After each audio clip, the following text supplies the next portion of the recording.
Hey guys, I don't know if you're like me, but I love Count the Dings and everything it has to offer. I just can't find everything I need. I know about Cinephobe, and I know about the mailbag, and I know about Bomb, but that's all we do, right, Amin? No, we do so much more. What? Yeah, absolutely. If you sign up, patreon.com/countthedings, you'll find a plethora of other content, fresh content, extended content, the OG pod overflow, the Cinephobe cold opens that we've taken and made their own thing to live only there, the Rewatchingtons, Bomb in its full and unadulterated cut, early drops of Cinephobe episodes, and so much more. Said the OG pod. Now, is it new or is it old? Mace, I'm glad you asked that. It is a new incarnation of the old OG pod. Oh. So it's me, Zach, Trey, Waz, Tom. I love those guys. Just like we always were. Going back to the True Hoop days, we're recreating that magic, recapturing it, and putting it back out. We're talking hoops, we're talking pop culture, and most importantly, we're talking for 40 minutes for free, but then another specific Patreon exclusive segment for every one of those episodes. Funny enough about that OG pod, you're getting Tom and Trey on Mondays. You're getting me and Waz, aka Zosny, on Wednesdays. Amin's floating in between. I'm a floater. You never know when you're going to get Amin in those, so you got to listen to them all. And what if I'm not sure what Mayes looks like? Because I've always thought he's a fat man with a fedora. He's got a weird voice. How can I see for myself what this Mayes character actually looks like? It's crazy you don't know the answer to this because it's the Cinephobe Pod YouTube page. What? The CT5s on the Cinephobe Pod YouTube page,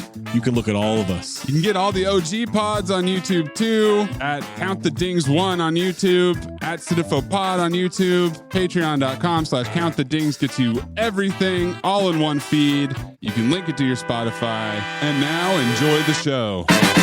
Hey listener, Zach Harper here, Underdog Fantasy, the easiest place to play fantasy sports. Also, fastest growing fantasy app in the industry. Here's how it works. The Pick'em game.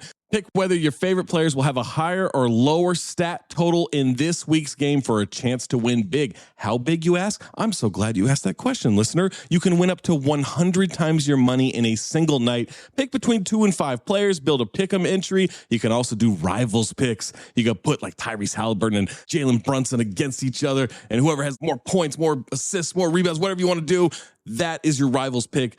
I would maybe go with Jalen Brunson in these playoffs. By the way, in the regular season, Jalen Brunson, scoring tear, going higher on his point totals all the time. Joel Embiid, whenever he did actually play, higher on his scoring totals all the time. Victor Wembanyama, for the next 15, 20 years, here's a pro tip for you. Take higher on the blocks. That's right. So you're probably wondering, how do you sign up? Oh my God, listener, you are full of good questions today. Sign up with the promo code DING, that's D-I-N-G, to claim your special pick first time deposit offer up to $250 in bonus cash. $250, man, that's a lot. Visit underdogfantasy.com or find them in the App Store. And don't forget to register with our code DING, D-I-N-G, to claim your special pick and first time deposit offer up to $250 in bonus cash. Must be 18 or older, 21 or older in Massachusetts, Arizona, 19 or older in Alabama and Nebraska, and present in a state where Underdog Fantasy operates. Terms apply. Concerned with your play, call 1-800-GAMBLER or visit www.ncpgambling.org. Arizona, 1-800-NEXT-STEP. That's 1-800-639-8783. Or text NEXT STEP to 53342. New York, call the 24/7 Hope line at 1-877-8-HOPE-NY or text HOPE-NY 467-369. We took it all. We brought them to our land. An endless night, ember hot and icy cold. The rage of the earth. We made this curse. Carved it in the blood on our backs. We did not see. We could not, but she did. And in the end... What will I become? Senua's Saga. Hellblade 2. Play it now with Game Pass. This is Amy Poehler. My new movie, Disney and Pixar's Inside Out 2, is coming to theaters June 14th, and it's making me feel joy and sadness and anger, definitely some disgust, and I think a little fear. Really? But I'm also feeling these new emotions like anxiety, embarrassment, envy, and ennui. It's what you call the boredom. Okay, that one was weird. It's going to be the feel everything movie of the summer. Disney and Pixar's Inside Out 2, only in theaters June 14th. Get tickets now. Hello, I'm Paul Giamatti. And I'm Stephen Asma. Join us on the Chinwag podcast every Wednesday where we trade the banal and the boring for the super strange and bizarre.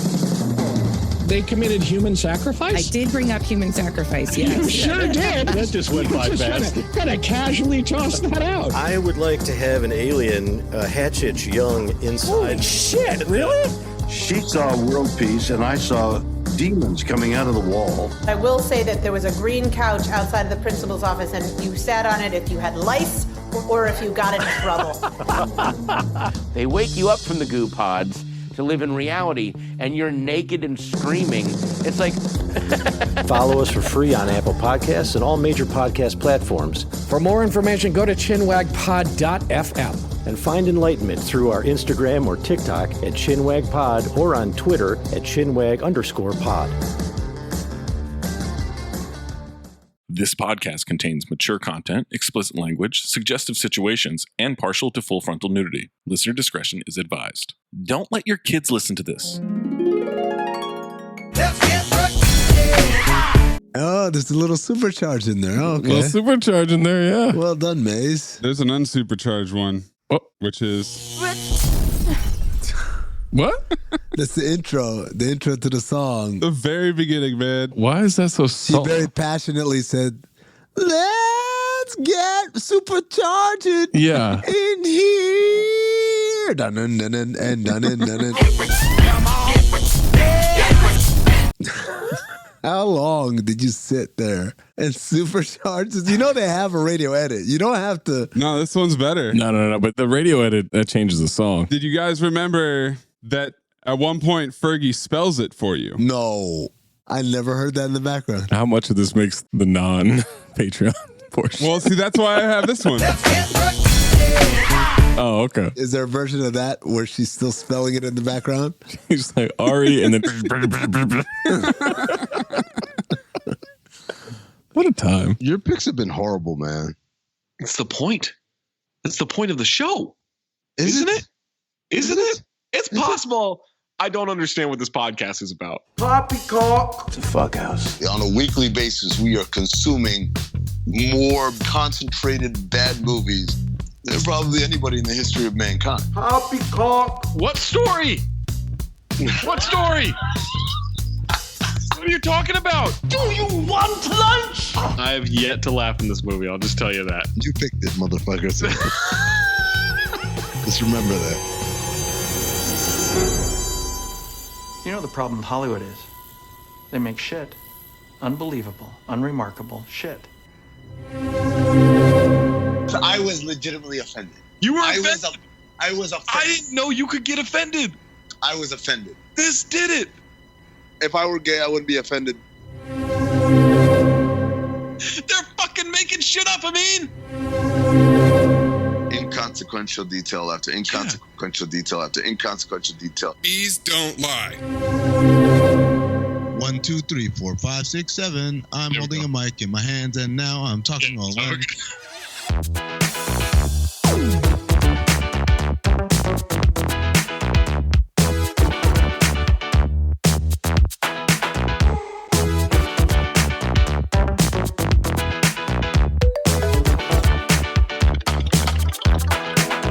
Welcome to Cinephobe, the podcast. There it is. Oh, all right. Here it is. Jeez. I found it. That's great. Yeah. Just in the nick of time. I'm going to keep the intro going. Okay. The podcast. We watch movies you're afraid to admit you love. Recovering this right now. Hold on. I'm Zach Harper. That's Amin Al Hassan. That's Anthony Mayes. Listen to us on Spotify, or Amin will delete your screenshot. Got it. Safe. Spotify is where you can vote in the poll, like the poll for The Scout. 52% phobe. What? 48% file. How? What are people watching? That movie was delightful. That movie's fun. It's stupid, but it's fun. Al Procolo, CT5 liar. Al Procolo's got to get referenced in this episode. As is Amin Al Hassan. I was listening to the sudden death episode. Zach was reading the reviews, and at one point he says, "This is the worst movie of the Christmas season." And Zach says, "This movie came out on Christmas?" And I said, "Yeah, I remember it did." This is 100% a lie. Not only a lie, but like such an unnecessary lie. Yeah, right. Like you said that to us, and then you yourself said CT5 liars, which was very funny. Because I know I'm lying. Like I know for a fact I'm lying. And so for me to say that, it was a combination of like... Combination. I don't remember that. But also, why would I say that? Why would I tell that lie? It's just so unnecessary. It's almost as if you make shit up all the time. I didn't lie, Annie. I just didn't tell you certain things. Fat Boy Guar said, gave in on Spotify. You happy? Yes, we are. Yeah, thank you. This app is tits. I think that means good. Yeah, that's good. Popos. Most pods cut off randomly on Apple. This movie's so bad, hoping he would have fallen off the roof would have been my golden dumpster. Now, when you say this ass is tits, no, does he mean? No, this app is tits, not this ass is tits. Oh. Spotify. Oh, okay. You thought he was saying this ass is tits? I was confused. I was like, wait, what? Wow, manual tools. Steele said, I watched this movie thinking Brooks was basically Stugatz. Yeah. Very, very Stugatzian. More Stugatz than Brad Wesley in Roadhouse? Yes, absolutely. Oh, way more, yeah. Way more lying. Brad Wesley was just kind of like, fuck you. This is how it's going to be. Leave us reviews, comments. Check out CT5 on the feed. Make sure you leave your CT5 suggestion and your CT5 list. Make sure you sign up for the Patreon, patreon.com/countthedings. You get all the extra stuff, Rewatchington, Discord, extra segments that you can't get on the regular podcast feeds for all of our podcasts, ad-free episodes, early episodes, all that good stuff. If you have a submission, submit it. Reminder needs to be 40% or lower on the Rotten Tomatoes audience or critics score. All right. Recently, I had us stay in our bingo seats no matter what with sudden death. Mays beat the shit out of us with a collapsible baton that is observe and report. Oh, yeah. Amin, Queen to Bishop 3, mezzanine section 14, seat 34, D'd us with bad company. Wow. It's the only way I can remember numbers. It's my turn. And I'm giving us the 1990 action, crime, comedy, Men at Work. Yeah, I had action, comedy, thriller. Oh, thriller. I think that's better than crime. Was it thrilling? Oh, I was thrilled. I think it's a lot more crime than thrill. I don't know. I was pretty thrilled. Men at Work stars Charlie Sheen, Emilio Estevez, and Keith David. Charlie, 5-time repeat offender. We got Scary Movie 3, Loaded Weapon 1, Money Talks, and Deadfall. I wish I knew how to quit you. He had Major League in 1989, this movie, Cadence, The Rookie, and Navy SEALs in 1990, and Hot Shots in 1991. That's a run, man. Emilio, a.k.a. the bitch husband, is a 5-time repeat offender with Loaded Weapon 1, Maximum Overdrive, Judgment Night, and D2, The Mighty Ducks. He had Young Guns in 88, this movie, and Young Guns 2 in 1990, and then Free Jack, not that, and Mighty Ducks in 1992. Keith David, 4-time repeat offender, Roadhouse, Delta Farce, and Armageddon. I wish I knew how to quit you. He had They Live in 1988, Roadhouse in 89, this movie, and Marked for Death in 1990, and Dead Presidents in 1995. His career like picks up steam as it goes along. Yeah, I mean, he was in everything in the 90s. I guess that's most actors. We also get Leslie Hope, Dean Cameron, and John Getz.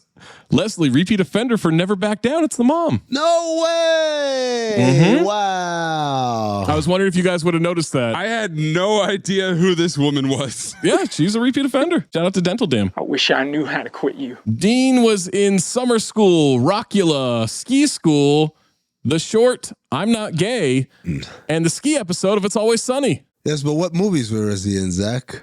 Now that you've told us about your life. And then somehow Straight Outta Compton. John Getz was in The Fly, Don't Tell Mom the Babysitter's Dead, and The Social Network. He gets me. We have Hawk Walensky, repeat offender for being on the soundtrack of Cobra. Yeah, so Hawk Walensky is a keyboardist, songwriter, and record producer, best known for his work with the funk band Rufus and their lead singer Chaka Khan. Oh, okay.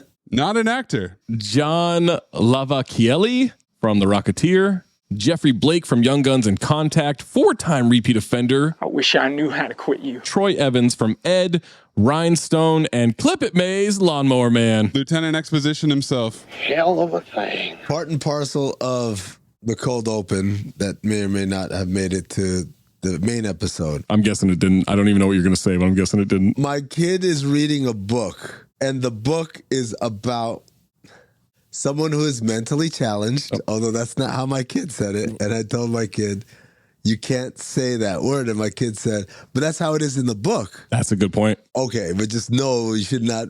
Right. Right. But in the book, there is a scientist who does experiments on rats to give them intelligence. So then he does the same experiment on this boy and makes him super intelligent. Okay. And then he dies, but then he ends up dying as a result. And I said, this is just Lawnmower Man. That's the plot to Lawnmower Man. Yeah. Flowers for Algernon is the name of the book. Oh, yeah. I've heard of that. I did not ask if at one point... Roscoe? No, I didn't ask after achieving superhuman intelligence. Did he smash the next door neighbor? That part I left out. Oh, yeah, that's a weird conversation to have. Eric Stabenow, repeat offender for Takers and Drillbit Taylor. Brad Wyman, repeat offender for producing Barbed Wire. Eddie Braun, repeat offender for Universal Soldier. Kathy Cavadini, repeat offender for Jaws the Revenge. David McCharron, repeat offender for Jaws the Revenge. Greg Finley, repeat offender for Carbon Copy. Bo Jesse Christopher, repeat offender for Escape from LA. Men at Work was written and directed by Emilio Estevez. Dude. Bitch writer, the bitch director. Dude, I read some fucking quotes that are coming up in the trivia about his process making this movie. Holy shit, man. His bingo process. Oh, he directed Wisdom, The War at Home, Rated X, 2 episodes of CSI NY, and 2 episodes of Numbers. He has multiple directing credits? Yeah. He's got 3 more. He wrote That Was Then, This Is Now, Wisdom, and The Loneliest Boy in the World, which was not at the Diddling Factory. Also, Bobby, The Way, and The Public. The Public is about unhoused gentlemen taking over a Cincinnati public library. Oh boy. What do you mean taking over? They move in. Like Dirty Mike and the Boys? To seek shelter from the bitter cold. Okay, now how old is this? Because I would argue that every single public library has been taken over by unhoused gentlemen. Oh, how old do you think it is, Amin? 1990. I'll say 94. 2018. You want me to read you the cast list for this movie? Yes, of course. Is this next? Whose pick is next? Alec Baldwin, Taylor Schilling, Jenna Malone, Christian Slater, Gabrielle Union, Michael K. Williams, Jeffrey Wright, Richard T. Jones. That's a hell of a cast. The Public. What was the budget? Good question. You want to do that movie instead? I'm down.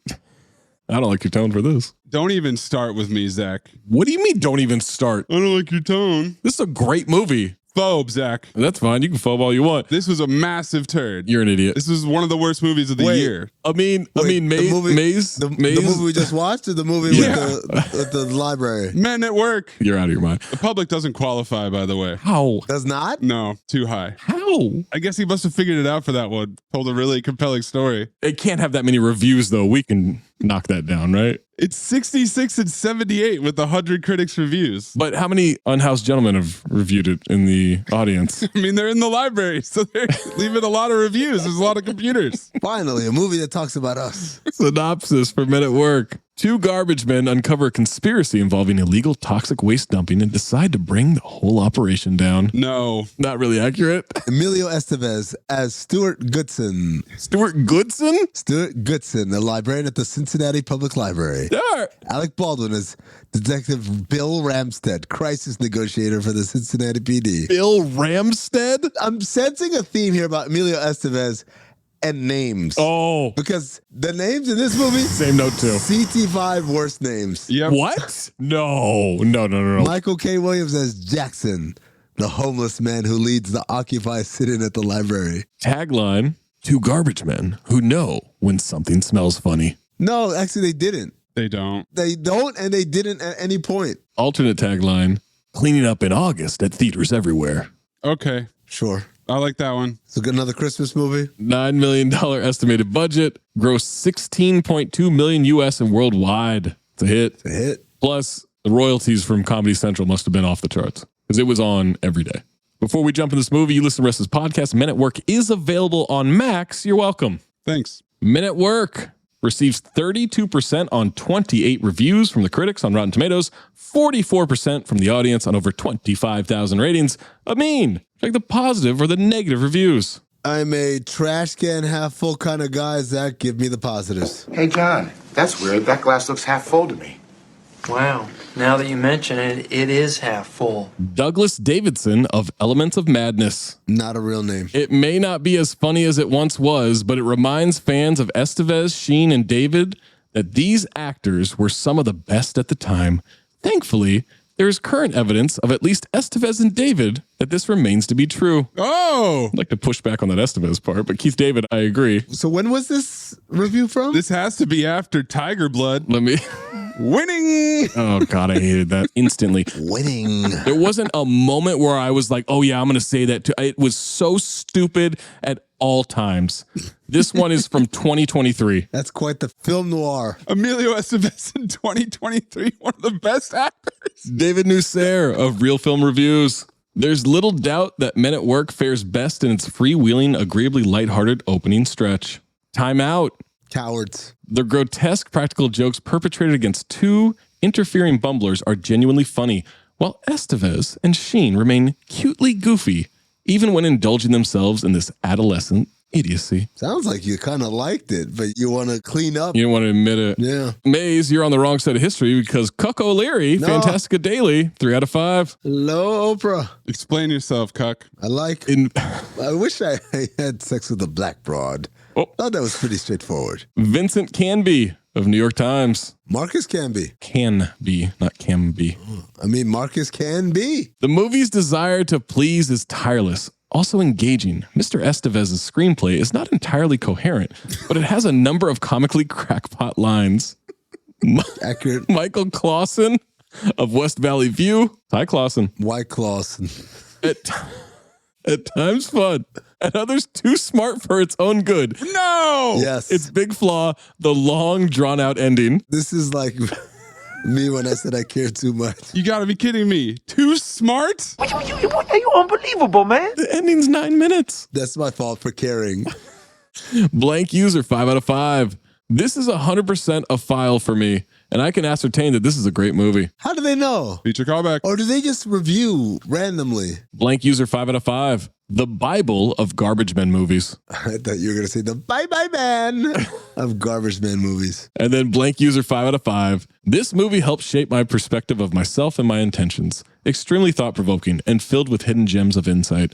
This will no doubt have you watching more and more Emilio Estevez films. I wasn't born until 1990 and didn't see it until 2019, and this movie is still quite relevant. Sort of wish I would write today's version. Maybe I will, and maybe I won't. Wow, Mace. Quite the passion. That's 100% Emilio Estevez writing that. Oh, right before he wrote The Public. Negative reviews. Stop being a pessimist. This tank is not half full. It's half empty. Matt Brunson of Film Frenzy. Jalen Brunson. Jalen Rose. Derek Rose. Poison Rose. Oh, he's supposed to say Derek. I like to keep him down. Yep. Estevez tries hard. As usual, Sheen just shows up, but the laughs simply aren't there. Give me a date on that review, please. February 2023. Did Estevez pay off a bunch of people like early 2023? Probably. Did he do something in the last 5 years that I'm not aware of besides The Public? Didn't he do the Mighty Ducks show? Oh, is that what it is? Game changers shit Maybe is happening right now. Hal Lipper of Tampa Bay Times. Hal Lippa. It's appropriate that Men at Work's writer, director, and co-star Emilio Estevez has cast himself as a garbage collector.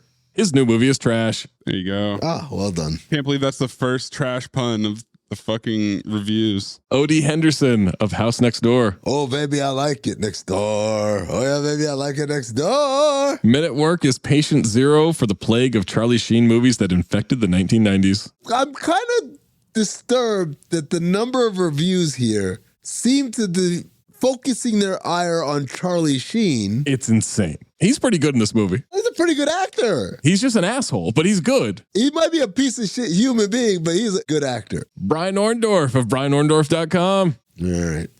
It's just not much of a motion picture, dropping the potential of a unique workplace perspective to deliver static monkey business, streaked with leftover clown makeup from Weekend at Bernie's. He's like, man, I really wanted insight into the world of Garbage Men. Yes. And you guys ruined it with your shenanigans. That's what he's saying. He was fooled. He thought it was going to be a realistic depiction. Brian Orndorff must be such a bitch in person.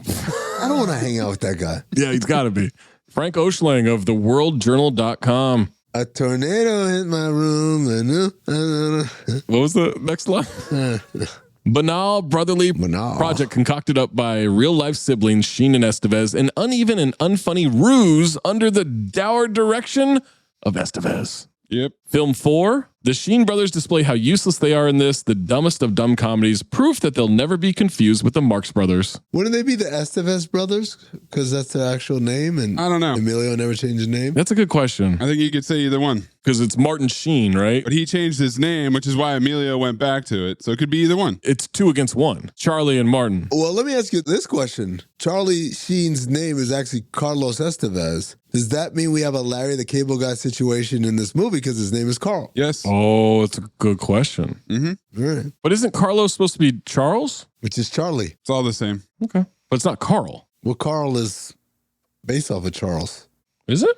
Isn't it? Welcome to Cinephobe. Robert Roten of Laramie Movie Scope. In fairness to the two actors. Tony Roten. By the way, Laramie Movie Scope always makes me think of the Laramie Cigarette Company from Simpsons. Maybe that's what it's after. In fairness to the two actors who have appeared in much better films, they don't have much to work with here. Yeah, but one of them wrote it, motherfucker. And directed it. Ken Hankey of Mountain Express. Howdy-ho. Just tell me why. Tell me why ain't nothing but a party. Tell me why ain't nothing but a mistake. Tell me why I never wanna hear you say I want it that way. User Steve D, 1 out of 5. It should have been fun to see these two together. It wasn't. We'll get a Means first note, May's first note, and my first note after these messages, unless patreon.com/countthedings. You get an ad-free episode, and we'll just roll right into it.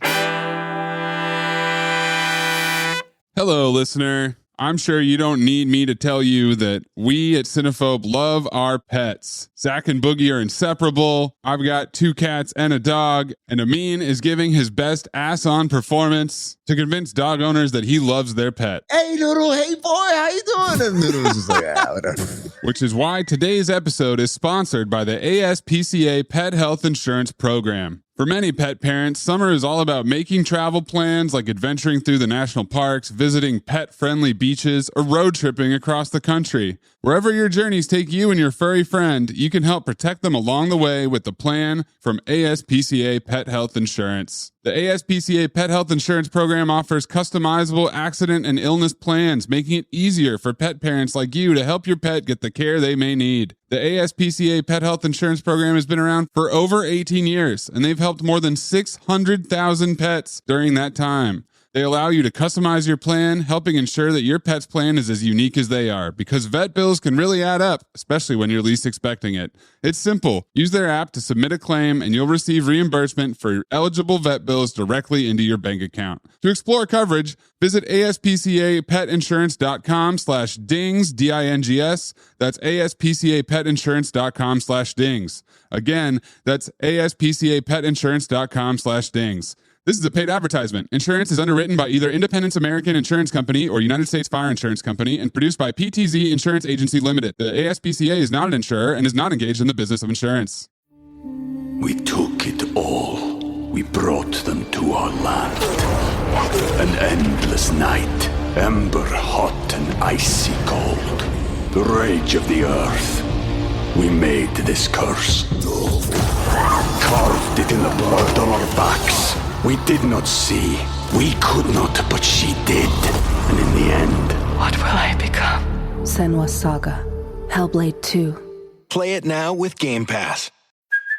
Hey, it's Kaylee Cuoco for Priceline. Ready to go to your happy place for a happy price? Well, why didn't you say so? Just download the Priceline app right now and save up to 60% on hotels. So whether it's Cousin Kevin's Kazoo Concert in Kansas City, go Kevin, or Becky's Bachelorette Bash in Bermuda, you never have to miss a trip ever again. So download the Priceline app today. Your savings are waiting.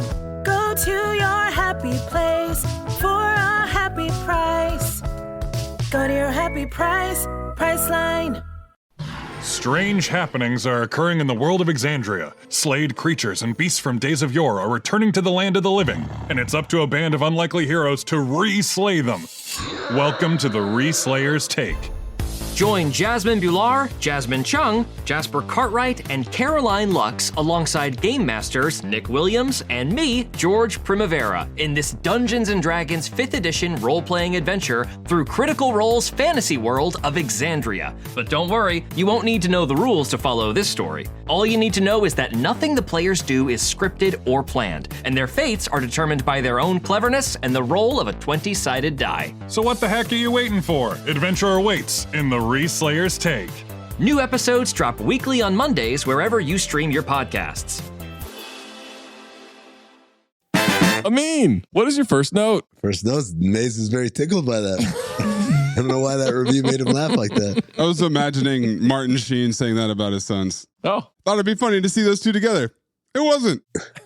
See, that's funny. You should have shared that. Well, I did. Epic Productions is the title card, and I said, this is 100% a porn studio name. Epic? Epic Productions? No. That's what porn sounds like. Well, we do have a couple people in this movie. Cameron Dye is in Joy of Sex and Body Rock, and Kari Whitman is in Master Blaster and Chained Heat 2. Ooh. So we got some borderline softcore porn actors. This is the level of budget that we're dealing with. Maze, what's your first note? Clip Trash of the Titans, the Garbage Man song from The Simpsons. Oh, the Garbage Man can, Marge. The Garbage Man can.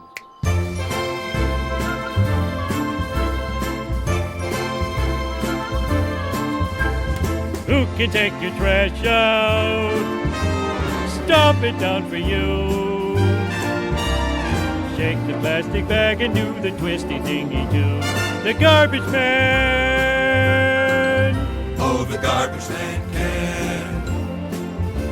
The Garbage Man can, and he does it with a smile and never judges you. Who can take the sniper? I don't mind at all. Who can clean me up before the big policeman's ball? The Garbage Man! Yes, the Garbage Man can. The sanitation folks are jolly friendly blokes, courteous and easy going. They mop up when you're overflowing and tell you when your arse is showing. Who can?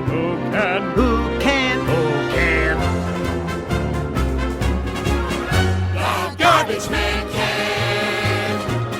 'Cause he's Homer Simpson and He cleans the world for you. My first note, it does not make sense that these two are real life brothers. It just doesn't. Why not? They don't look anything alike. Yeah, they do. They don't have the same personalities. No, they don't. No, they don't. Not at all. Next note, of an Emilio Estevez picture? That definitely had me perk my ears up like a dog. The Scooby-Doo. I said this bingo can't even do production cards correctly. Is this his version of messing up the VO like Michael Biehn did? He messes everything up. He messes literally every phase of movie making up. The title card comes together like a PowerPoint presentation. We're underwater. We're seeing yellow barrels littered all over. I don't know. Yeah. Is that a lake? Is that a river? We don't know. Yeah, pretty cool screensaver graphics flying in from all four sides. I wonder if any of these barrels have any ooze in them. They are hazardous waste barrels. Is that Blinky the three-eyed fish? You know how I know it's hazardous waste? It says it, and we got skull and crossbones. Oh, yeah. Exposition. There's a barrel being dropped in, another. This is very obvious, overt waste dumping. Yeah. There's nothing covert about what's happening. It's just guys in white hazmat suits, masks, dumping them off the back of a barge. Their outfits are so conspicuous. It's all white, yellow boots, yellow gloves. They're not even deep in open water. They're right there off the shore. Right off the coast. This is the Ninja Turtles in a trench coat version of dumping barrels into this water. Yeah. Maze, clip the sound of the barrel hitting the water when they're on the barge. That sound, ass on. Didn't work. The sound is not good. Sound is bad. Also, message. John Getz is watching with, oh shit, a night vision scope. There it is. Same scope too, bro. 20 CB, high tech. Cuck O'Leary with the night vision goggles Zach's manager gave him. Shout out to Les. And his penchant for Asian women. You bald divorced fuck. You failure of a welder. Exposition that it's 2 days till they move their waste dumping north. Max promised Jack the barrels would be leak-proof for 150 years. This guy looks so disheveled and coked out of his mind. He's a congressman. Oh, he's a councilman. Yeah, city councilman. Ass off. That's what congressmen are like. Both of these guys are incredibly ass on. No. John Getz is great. No, he's not. I love him in everything. He's just very smarmy, and I love his smarm. But he did it with a very ass on. Look, man, it's great. You can give out as many ass-ons as you want. I will. There's a triple deke coming your way to win this fucking award. I will give away so many ass-ons. This has an obligation to produce paint thinner. You have an obligation to provide a place for me to dispose of the waste products. You have an obligation to give me exposition. Not afraid of you anymore, Potterdam. His name is Maxwell Potterdam the Third. Mays, let's update my CT5 names list. Best. Let's move him to third on the list. Yes, best. And everyone else moves down one. CT5 worst names. Maxwell Potterdam the Third is a phenomenal name. You're moving the Count of Monte Fisto down. Wow. Down. Disrespectful. He pulls out an envelope of money. You can't pay me enough. He starts to walk away. You can kiss your chances of getting elected mayor goodbye, Mr. City Councilman. I said, it was politician's position. It's bigger than an election, Max. Message. Yeah. You said that way too ass off compared to how he did it. Exposition and message are smacking back-to-back jacks like the Bash Bros. Let's bash. Let's monster bash. Round trip and make the picture feel like donkey ass. Hit a ding dong doodle with my bing bong bat. We smack a blast, then we smash a bash. He gets in this tiny ass hatchback and drives off. This guy's running for mayor and he's driving that piece of shit? Who the fuck are these dollar store Charlie Sheen and Emilio Estevez henchmen? Oh, man. I actually called him bootleg Dennis Leary. Oh, yeah, I can see that. The city councilman, yeah. Looks like a Temu version of Dennis Leary. Jack is nervously driving around. He reveals he had a tape recorder in his coat the whole time. 20 CB. I got you. MacGuffin. 20 CB. Any scene where someone is driving was always shot on a set poorly. Ass on driving, ass on pretending to drive. No, they had a fan blowing his hair a little bit. They had a fan. They had some light go like this. He sure as shit didn't sell it. No, not at all. Now we've got some early morning radio DJ's position. Oh. You're listening to the poor man. My God. Is Emilio from LA? Because if he was and he had listened to the radio once in the 80s or 90s, he would have known that they don't say KROQ. They call it K-Rock. Yeah. But the poor man says KROQ. Is that on the poor man? I don't know. Or is it on Emilio? Let's just blame Emilio. He's the director. Director again. Yeah. Everything is on Emilio. Well, to be fair, Zach, he didn't know what the writer meant. Sure. The writer meant KROQ and instead of K-Rock, right? Yeah. And you can't line up with the director and the writer. Yeah. Girl sleeping on the beach. Surprise. Emilio wakes up behind her. Ass on. It wakes up, ass on, and then I wrote WMSG Misogyny Radio says South Bay beaches are breaking 1 to 2 feet with no shape, just like my ex-girlfriend. Nope. Check out Emilio's diamond stud earring. Oh, that earring is ass on. Oh boy, this earring is really bothering me throughout this movie. I give it ass on, not in this scene, but in the next scene. Since he was waking up on the beach, I wondered if he was an unhoused gentleman that Snacky might give a cig to. Didn't know. We don't get confirmation that he's not. No, because he never has a home. He never goes home. You're right. I gotta go to work. She wants him to leave his board. She may go out later. Surfboard. My surfboard? Surfboard. Emilio gets dressed and goes to his job coaching kids by blowing a duck kazoo. No, wrong movie. This is the part where I get written and directed by Emilio Estevez, and my brain exploded. Oh, you must have fucking lost your shit. The poor man is talking to some girl who cucked her boyfriend with his best friend. Yes, she did. She thinks he should have been more understanding. We see Charlie Sheen with a sniper rifle pointed up the window. No. Charlie points at Jack Berger's city council poster. His ass off. He's fantastic. And then we find out it's a BB gun. I hate politicians. His phone rings. He's in a bathrobe. Are we coming to work today?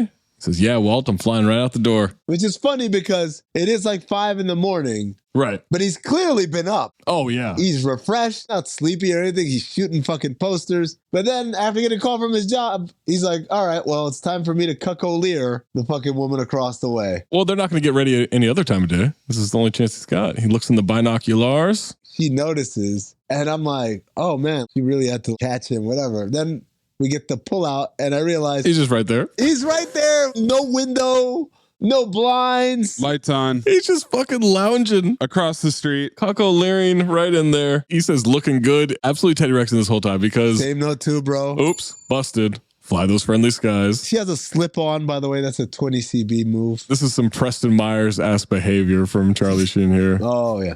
As he's looking at the different apartments, there's another person in another apartment who's cucko leering back at him. And I said, just a couple cucko leeries cutting it up.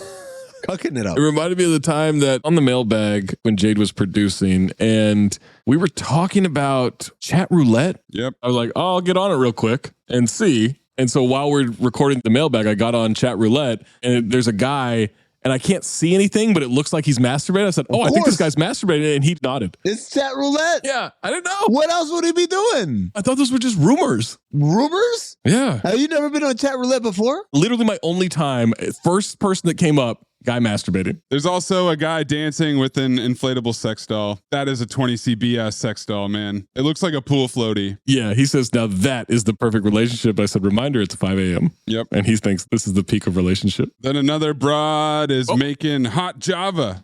Coffee for one. 3 scoops, please. Scopes are wine selection. Dom Perignon. No market brands in this house. Only the best. She's got the Dom upright in a cabinet. Yeah. Yeah. It's the best way to keep it. That shit's got to be on its side in a fridge. Product placement. Big time horseman. Very strong movie of product placement.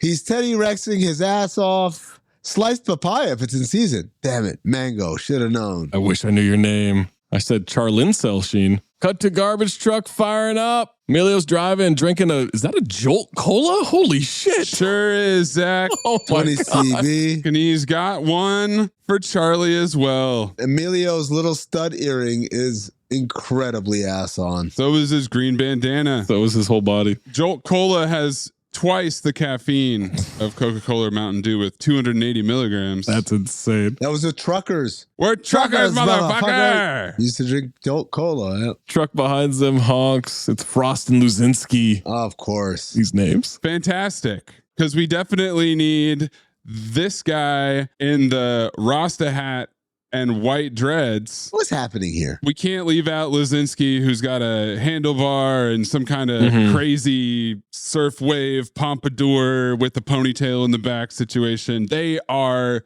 20 CB as you could possibly be. The Rasta white guy. Rasta. Yeah, looks like... Well, let's supercharge that one. What are we doing? 1, he doesn't. And 2, let's just not. Just put... Nope. In a fucking Rasta wig with the hat. Keep supercharge that name too. Okay. We're not. All right. We're going to supercharge that name as well. What did you do? Oh my God. No. What? You don't know? No, he did it months ago, years ago. Yeah, this was months ago. I don't want to talk about it. What happened? Was it on chat roulette? No, it was on chat roulette. San Diego, Superchargers, San Diego, Chargers, San Diego, Superchargers, San Diego, Chargers. Because I don't know about you shitheads. We're on a time clock. Let's move. Carl tells him that Gina walked out on him last night, moved all her stuff out. Emilio's backing up to the rival truck behind them while saying, face it, you've been trying to bail out of that relationship for a long time. He hits their truck and breaks the light. What? That can't be allowed. They're very nonchalant about this. It's a very friendly rivalry between garbage men. Paybacks are a bitch, James. They cheers Jolt. This is where we see the Rasta and Pasta over there, like Chet Hanks, looking all fucking weird. As for his gloves. See my gloves, amigo? In the glove compartmente. And this is what we talked about. 20 CB. You could speak Spanish in that way. He opens it up. This is the Spanish Zach doesn't like. I love Spanish. Giant airbag inflates, completely covers the inside of the truck. Frost and Luzinski, they celebrate, they grin while doing what ended up being the woogity. Woogity, woogity, woogity. Supercharge that. Rocket power. The what? I have no idea what you just said. I guess it's not 2 Americas then? No. Whoa! Yeah. I got nervous there. I didn't know which one I was going to play. Maze, do you have both buttons next to each other? Yeah. For maximum chaos? You got to separate those. You gotta be careful. All right, they're outside Jack Berger's campaign headquarters. Charlie almost hits a guy with the top of the trash can. Hey, mister. He says, shut up, you dickhead. Las Playas is about 4 square blocks because everything is right on top of each other. And yet they have a Avenue H and a P Street. We'll get to that later. Camera goes inside. Susan's on the phone rambling about campaign mailers. She threatens to pull the account. Phone's position right here, guys. Otterdam's goons are outside. Jack is real nervous. CT5 license plate. Hitmen, all caps. That's real nice and subtle. A little on the nose. Jack Berger's an ugly fuck, isn't he? Jesus Christ. He's real ugly, yeah. But I think it sets him up for later in the movie. Sure. Jack has a cassette tape. He says out loud to himself he needs to hide it. I don't know why you'd say that out loud. On his boat named Live Forever. He's fiddling around the office. Susan comes in for a signature on a ton of things. She has a cassette of a band. Why does she have the same cassette? And there's some tension between him and her. Little bit, yeah. I think something's happened. I wonder if these cassette tapes will get mistaken for each other. No, there's no way. Does that plot lift off? He trusted judgment on the band. That's why he's giving the exposition that he hired her as a campaign manager. You're doing a hell of a job giving that exposition, Zach. Yes. More trash pickup. Carl says he didn't sleep for shit last night because of Gina. Gina. I call this trash position because it's just them talking about Gina while poorly throwing trash cans around. Let her go, man. I have. She's historical. That's not it. Exposition about their dreams of owning a surf shop. Well, life's a bitch, right?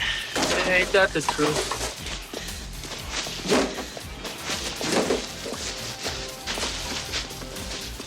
I tell you, Carl, this is the last year we throw trash. Said that last year. Yeah, but this year I mean it. We meant it last year. They find a purse. Emilio takes out a bra. Carl, is this yours? Nah, it ain't my color, and that's banter. Banter. Probably finds a worn out nudie playing card and he pockets that. How horny do you have to be to have a porn trading card? 20th century, bitch. Whoa, you never had those? Porn trading cards? No. A friend of mine growing up had them and we would look at them all the time. Jesus. All the time. Here's what makes it worse. It's a worn out porn trading card. You can't even see shit. You know how that got worn out? Yeah, you can see enough. Imagination. Get the job done. But this motherfucker decides to keep it? Yeah. This is 1990, man. That was prime material, even worn out. Come on, I mean, you remember. Be respectful. Ground scores, baby. How do you think he furnishes his apartment? He's a trash man. And then here come the ass-on bicycle cops. Oh, my God. Okay. These bike cops. So how many pairs of bingos do we have in this movie? It's an insane ratio of bingo duos. It's the bingo rule of 2, Maze. A master and an apprentice. One of them talks and one of them is waiting to talk. You've got Emilio and Sheen, Rasta and Pasta, Frost and Lazinski, the bingo cops. You got the hitmen. Mm-hmm. Those are the main ones. Yeah. Bingo duos. Keith David is the lone wolf in a sea of Pizza Man. Well, you give them. Yeah, they become a duo. Yes, that's true. We have the Pizza Man and the Corpse. Yep. That's another duo. We get some exposition that their vroom vrooms were taken away. You guys said that? Haha. See, this is kind of scum you're going to have to get used to around here. Jeff's new to the force, so I'm giving him the tour. He's also my new partner. Killer writing, dude. Jeff gets in Charlie's face with a stare down. You'll like it here, Jeff. My name is Jeff. It's Jefe, man. The air's clean, the women are beautiful, and the shifts are short. Most of the folks in Las Playas are hardworking with a future in mind. With the exception of these two clowns. Yeah. They're part of the don't let this happen to you crowd. He is rubbing his nightstick all over Emilio. Dude. He's jacking it. Lots of tension. Pop, pop, yep. And then the tension popped when he says, and you could bet your last dollar that my ass will be there to make the bust. And I said, whoa. Golf clap? Golf clap. Let me tell you, there was a time me and my friends would do the sarcastic golf clap. All of you guys, would you clear with one another first, like golf clap? Now we got a trash montage. Trash tash. Stepping on a lid. High-fiving with lids. Cans being tossed on the lawns. All over. Throwing watermelon at each other. Skipping lids on the ground. More lid high-fiving. Bowling? Bowling? What? Dear John letter. On Pink Stationery. This is the type of shit that really breaks me up. It's an epidemic, I tell you. What is? Just women, relationships, all of it. Cobra formula. They save everything. They're trash men. No. I mean, you can't hit them with you're a cashier. I don't think garbage collectors collect garbage. Literally? I don't think they keep it. I don't think they keep it. It's in the name. 855 NBA Jump if you're a garbage collector and you keep it. There you go. Emilio knocks on a gate. Woman in a robe comes out and hugs them, hands them trash. Emilio has no problem with the ladies, apparently. He's sleeping with everyone on his trash route. First of all, this is because he's unhoused, so he needs a place to stay every night. He does. He has to find a new place every night. Second of all, garbage men smell terrible. There's no way these bitches are giving him hugs. I don't care how good the dick is. He's not getting a hug in that current state. Well, if you wrote, directed, and starred in the movie, maybe you would be getting all the bitches too. Go for it. That's because you got no heart. No heart. Who's the last girl you were serious about? Betsy Sabetta. CT5, terrible name. Jonte Porter's a Sabetta. Not anymore. Oh, that's right. Yeah, that was months ago. Same note too. 9th grade, she had a hair lip, 20 CB. She did not. She did too. She did not. Did too. What do you know about her anyway? I know she had a hair lip. Cut to them eating lunch. Drinking Bud Heavies next to the beach. And the air is just right for product placement. What an absolutely gorgeous day. Warm sun, beautiful women. And the air is just right for drinking. Licking your finger and putting it in the air. 20 CB. Yes. Again, I have this note. Garbage men smell awful. There's no chance of just chilling there amongst people at a dining establishment. That's simply Darth Amin. That's not us saying it. That's just Amin saying that. No, I mean, I'm not saying they smell awful all the time. I'm saying they're in their fucking trash clothes. They're straight off the shift. They're at lunch. They're not even done with the shift. It gets worse. Future callback. Whatever you see here, whatever you're imagining, oh my God, trash guys dirty, wearing their trash clothes, it gets worse. Emilio is marveling at all the activity going on by the beach. It's close, man. I can see it right here, right on the strand. Funny enough, Duolingo, Swedish. I just learned that strand means beach in Swedish. Really? I literally learned that this week. Huh. Yeah. Look at that. What that? Knowledge. Carl and James Surf Shop. Terrible name. Yep. That's all you got? It's gold. It's gold, James. It's a gold mine. Just think of the garbage business as a way station on the road to Nirvana. Emilio wants him to put more time and energy in now that he's single. Whoa, wait a minute. Hold on. Wait a minute. Just a second. Amin has to give a note in this podcast. Hold on. Let me just say this. Charlie sloughs the blame right back onto Emilio. Charlie says, what? I did a lot of work. And I thought, oh, Charlie, you're just saying this shit. He's just trying to stick up for himself, even though he hasn't been doing shit. Yeah. And then Emilio's defense is, let's not forget, I picked the bank for the loan. Nigga, you looked up, that's it? Well, he says, let's not forget, we didn't even get the loan. And you picked the name out of the 20 CB, by the way, out of the Yellow Pages. Yellow Pages month is back. I said he picked the name out of the Yellow Pages like he's selecting a psychiatrist. Was it Kelly Slater Savings and Loan? No, it would have been K Slater Savings and Loan. These two guys do not sound like successful businessmen at all. What exactly are... Emilio gets completely distracted by Babe. Good God. 80s ass Roundy. He got distracted by the most zero cheeks I've seen since Helen Hunt. Helen Hunt is still number one. No. There's been worse. This woman has... I'm not caping. I'm just saying you've definitely seen worse. No. Yeah. No. I'm looking at this right now. Again, I'm not saying that it's great. I'm not saying it's even mildly good. You're saying the worst since Helen Hunt? The worst since Helen Hunt. I say that proudly. Not the deadly sin sort of pride that has an entire month dedicated to it, but the true God-centered pride that is cooperating with the Holy Ghost to glorify Him. Proudly. That I don't doubt. Look at this photograph. Every time I look, it makes me laugh. It's not humanly possible. It's like Bigfoot level footage. The only way it could be worse is if it was in black and white. Night vision. Dude, she's never even bent over to pick something up. I'm not. All right. She's been standing upright her entire life. Carl calls him completely hopeless. He said completely hopeless, but he could have said completely hopeless given the way this movie's going so far. Also, yes. Now they're walking the beach. Emilio wonders what he means by hopeless. Let's examine the word. Hope, less than hopeful. That's what you are. Like majorly hopeless? Or partially hopeless. Now they're in their full-on garbage jumpsuits, holding their surfboards. Surfboard? I would say majorly. Why do you ask? I'll try to change. No, you won't. And then they got wetsuits under their jumpsuits. That's the reveal. That underneath this nasty ass fucking trash jumpsuits, they've been carrying trash all day long. They have to be so sweaty. Yeah. It's green and brown with shit all over them. They're wearing wetsuits. The level of funk coming from their asses is astronomical. Round astronomical. Too many suits? Also, Charlie Sheen has a ponytail. Huh? Yeah, he's had what? Yes. I didn't notice it until the scene when he turns around. Cut to Jack Berger pulling up to a police station. The goons tailed him. In the sob from fucking Seinfeld. Hitman. Jack walks into Leo's office. Clip it, Mays. It's Lawnmower Man. Troy Evans. Yep. 2 bizarre murders in one night. Well, this world is chock full of nuts, Cooley. Don't forget that. Weirdos, schizos, bozos. Lieutenant Exposition is Captain Exposition in this movie. Yeah, there you go. Yeah, got a promotion. Jack Exposition's about the toxic dumping off of Las Playas, hands over the tape, start to play the tape. It's an upbeat song! Phil Moore! The old switcheroo. She took the wrong tape! He starts screeching, grabs it, runs out. His ass is so on when he says, she took the wrong tape. I'm like, oh my God. The guys dump out the garbage at the dump. They have to do the nasty.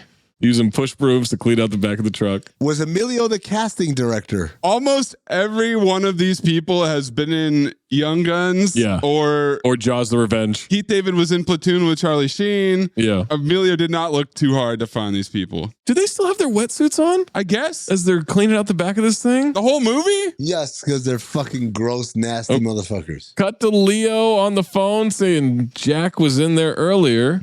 Talking about Las Playas. Who's on the phone with? Maxwell Potterdam III. A tape.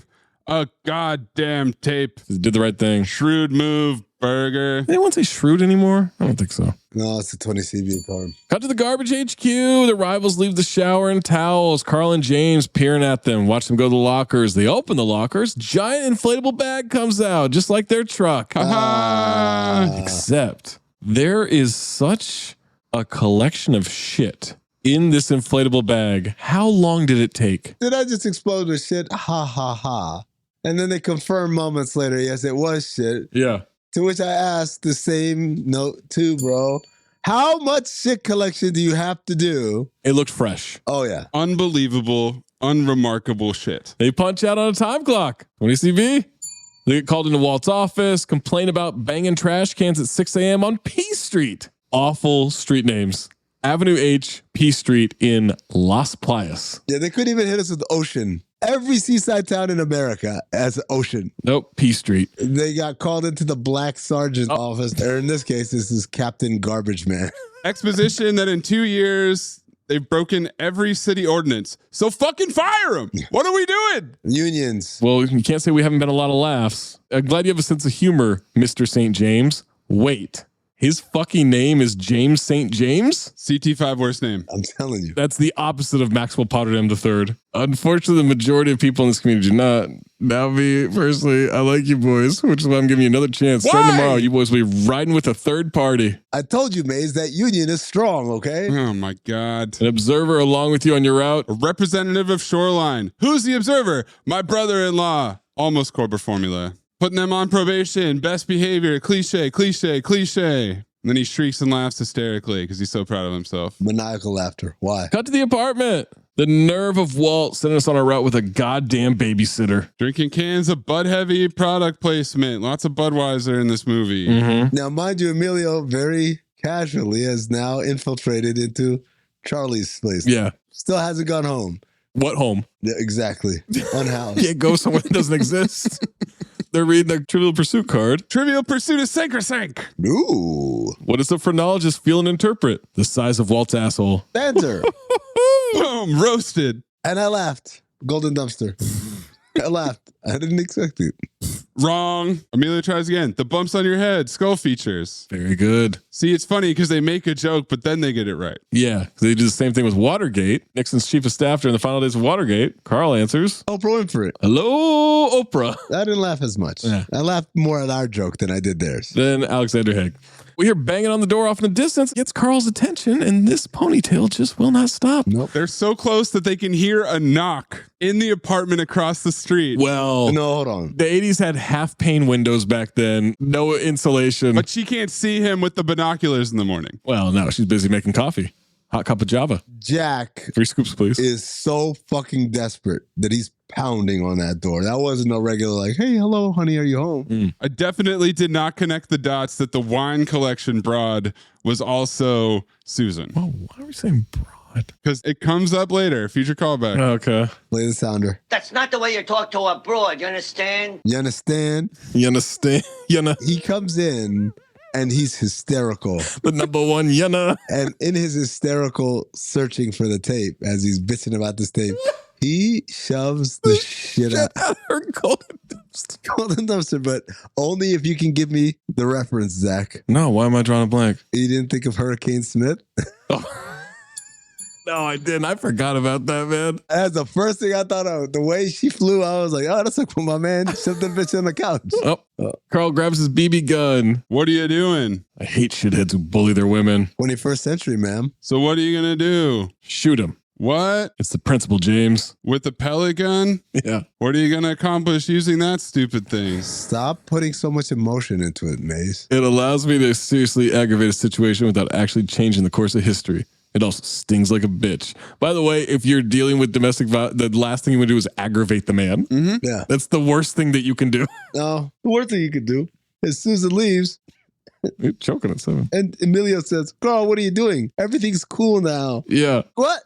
That's it? You think everything's cool now? Mister, it's nothing personal.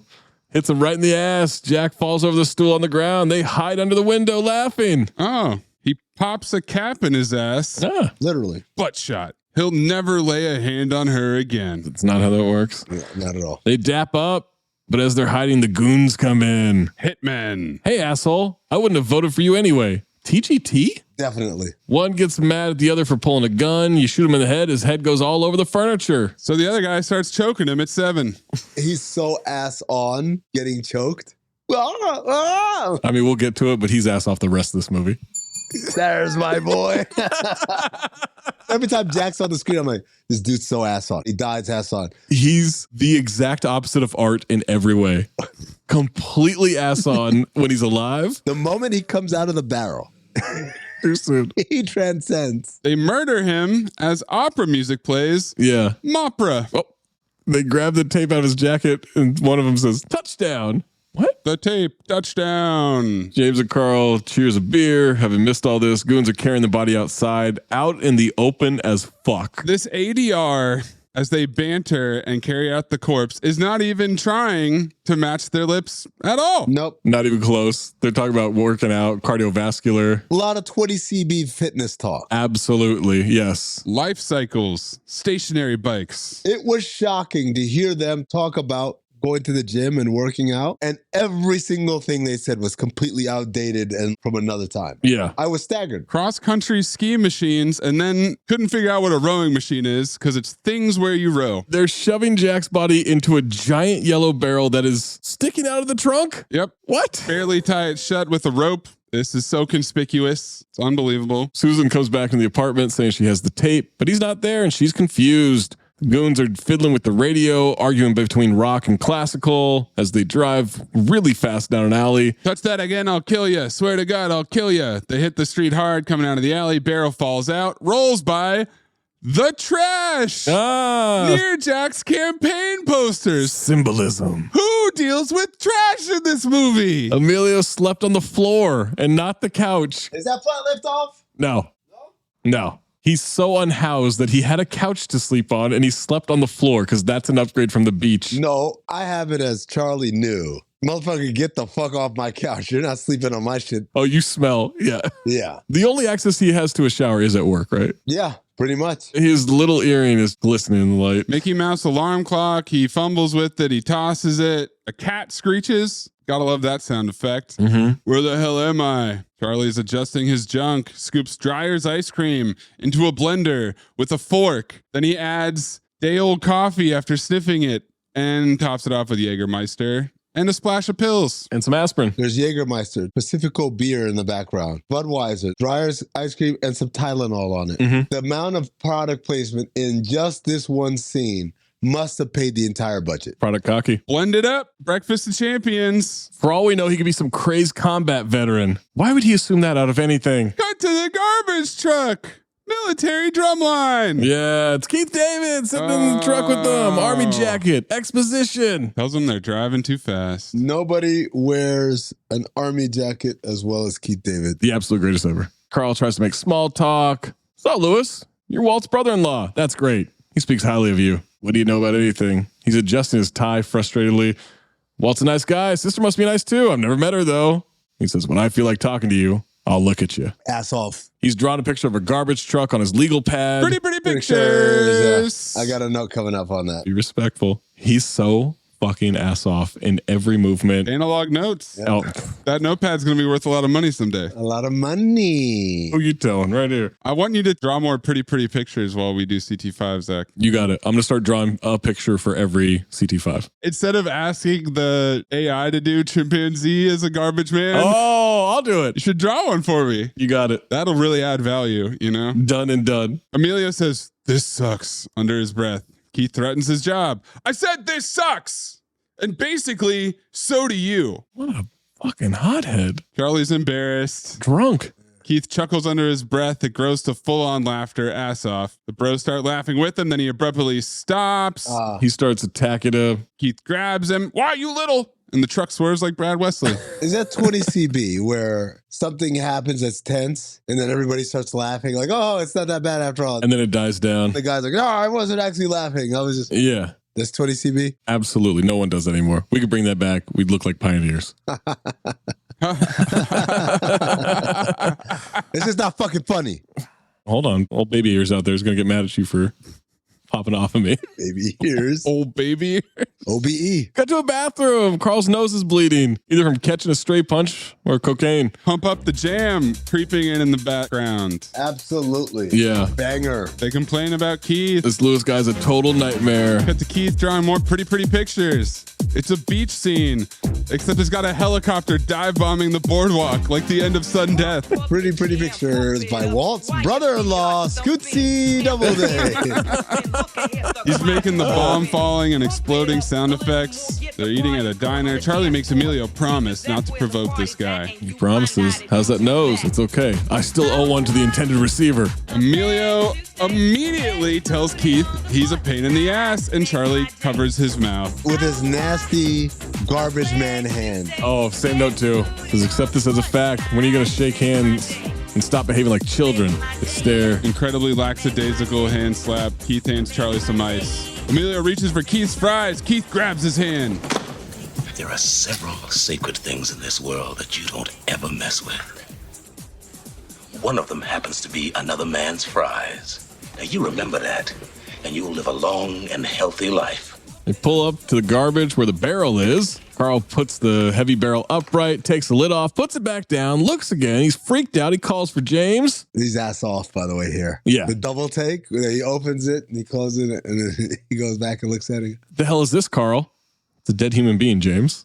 What is he doing on our route? Oh my God. It's exposition, James. Lewis gets out of the truck. Keith hops out and takes a peek. Oh, look at here. Looks like somebody threw away a perfectly good white boy. Well, the dumpster. Keith lifts the head up, says it looks like Jack's campaign poster. And as the camera zooms in on these two trash bingos connecting the dots, tray tables. We're screwed. Carry on luggage. Everybody hold on to your butts. Yep. We got pot lift off. 4, 3, 2, 1.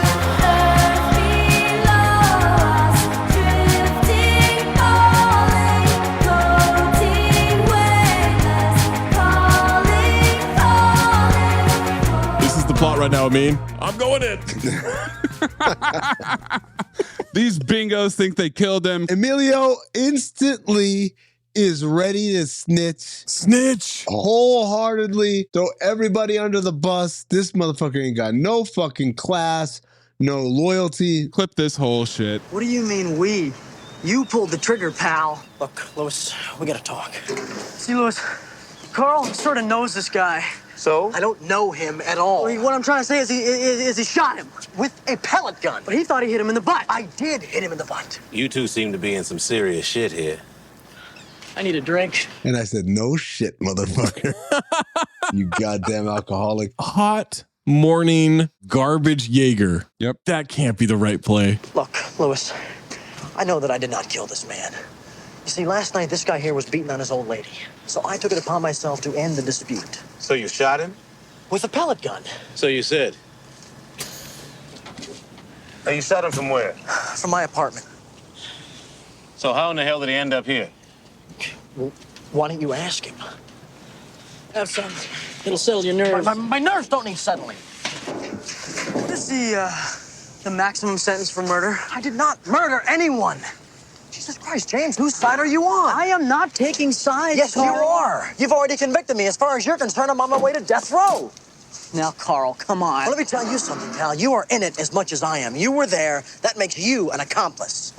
Look, you little bastard. I never wanted you to do it in the first place. I was totally against it. Try explaining that to the judge. I am not going to have to explain anything to any judge. This is your ball game, Carl. You are an asshole. And you are a trigger-happy idiot. Well, I am not going to rot in prison alone. Well, you're not going to mess up my life, you son of a bitch. Keith is lifting the corpse up out of the barrel. Look at Jack Berger, though. Look at this photograph. He is so ass off. Yeah. Emilio tackles Charlie, knocks him down. You and your stupid pellet gun. Yeah, we get some wrestling. Maze, I see your Emilio looking unhinged. We have the same note. You got it! Look at this photograph. Every time I do, it makes me laugh. Amazing. I literally have both of those pictures queued up. Yeah. Now Charlie's on top of Emilio, choking Emilio at 7. I feel like this is the part where Emilio was directing. Actually directed? Yeah. All right, this is what I want the shot to look like. It's a good shot. Keith has to leave the corpse freestanding to break it up. It falls. You're a stupid man. You're a stupid little man. Keith separates them. Emilio tries a weak little kick and he says, "Hey, yo." I said knock it off, and we asked a few weeks ago if that's a 2 Americas or 20 CB thing. Guys, we have our answer. 20 CB. There it is right there. Knock it off. You've already convicted me. As far as you're concerned, I'm on my way to death row. Clip in Suge Knight. Any artists out there want to be an artist and want to stay a star and don't want to have to worry about the executive producer trying to be all in the videos, all on the record, dancing. Come to death row. In the background, Jack's ass off. Way on. Falling over. Same note too. I said, Art, take notes. As Keith is trying to keep him upright. Pulls the body off, still ass off. You can tell by the marks on the neck that you're both in the clear. It's a sloppy job. Not a great idea to keep him out in the open like this. Jack's took it staring at. So Charlie has the brilliant idea to put a filthy, this is a good idea, shit-stained trash hat. This is a good idea on Jack's face. James says he's going to the cops. Looks like they're coming to us, and here come the bike cops. You're not gonna call the cops? Keith hates cops. The bike cops have some suburban commando ass riding around Las Playas music going on. I have that note later on, but yes, very suburban commando soundtrack. Lewis starts fixing up Jack to make him look like he's alive. They walk over, their bikes fall over. Haha. Lewis here works for the company. He'll be riding with us for the next couple of weeks to police our activities, so to speak. Cop pokes Jack the corpse. What about you? Charlie tries to cover. He gets cut off. Okay, the corpse is kind of ass off, man. Absolutely. After he pokes him and he takes a little. To the point where I started wondering, is this a doll? Did they make this? They don't have the budget. What the hell's the matter with him? He looks freaking dead. He said the boys had a rough night. He's, he's a cousin of James. Emilio's ass on, flew in from, and then the cop tells him, like, hey, wherever he's from, you should be out in the street in this condition. I could haul you in, And Keith David fixed the hand. He picks the hand up and makes it cover his mouth like. He looks like he just discovered some giant popos. Yeah, that's what he looks like. Yeah. Giant popos.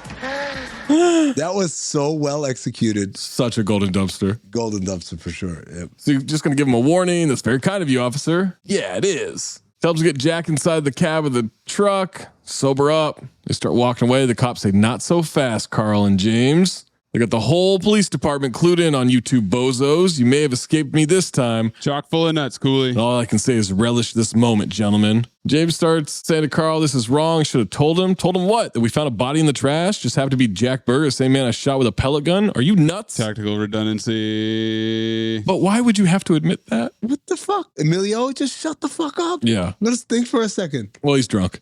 Cut to the goons in the alley. They can't find the barrel. Can't believe they lost the body. Cut to Maxwell Potterdam III. Want to know how they lost the body? Says their very lives depend on it. They explain it fell out of a car at least 12 hours ago, but they just went back for it. Find it. Find it, find it, find it. They have no idea where it fell out of the car. Absolutely none. Because they were driving like fucking maniacs. Hey, you knew you were getting to kill somebody. Gonna put them in a barrel? Maybe rent a pickup truck. Maybe borrow someone's SUV. No, they tied it down. Quick, to my stepdad's pickup truck. They do hand him the tape. Oh, thank God. He dismisses the henchman, pops the tape in, the music plays, and we get another dramatic zoom in on his shocked face as he gasps. Okay, what do all these funny people have in common? Cecily Strong, Jason Mantzoukas, Duncan Trussell, Paul Scheer, Scott Aukerman, Beth Stelling, Tom Papa, Lauren Lapkus, Louis Anderson, Lisa Gilroy, Paul F. Tompkins, and Sir Patrick Stewart. They've all played characters on the hit comedy podcast Mega, an improvised satire from the staff of a fictional megachurch. The next time you're in the mood for some laughs, great guests, out-of-this-world improv and cultural commentary, we're here for you, baby. Listen to Mega anywhere you listen to podcasts. When you listen to Nobody Listens to Paula Poundstone, the comedy podcast, you get a belly full of laughs and a head full of real information. Our gallimaufry of expert guests answer questions on stuff adults need to know. I have mold in my dwelling. What do I do? What's gerrymandering? What happens chemically when I fall in love? How do I handle a parent-teacher conference? What are microbes? Listen to Nobody Listens to Paula Poundstone. Solve problems, get laughs. Cut to the Garbage HQ locker room. Carl thinks Leslie had something to do with his death. Emilio could not care less. So she strangles him, stuffs him in a barrel, and dumps him alongside the Esplanade? Makes a lot of sense, Carl. Keith comes over. You know, the stiff's starting to get a little gamey. As if they came up with anything, Carl thinks that Berger's girl is somehow involved. Carl explains the last time they saw him alive, he and James argue about this whole thing some more.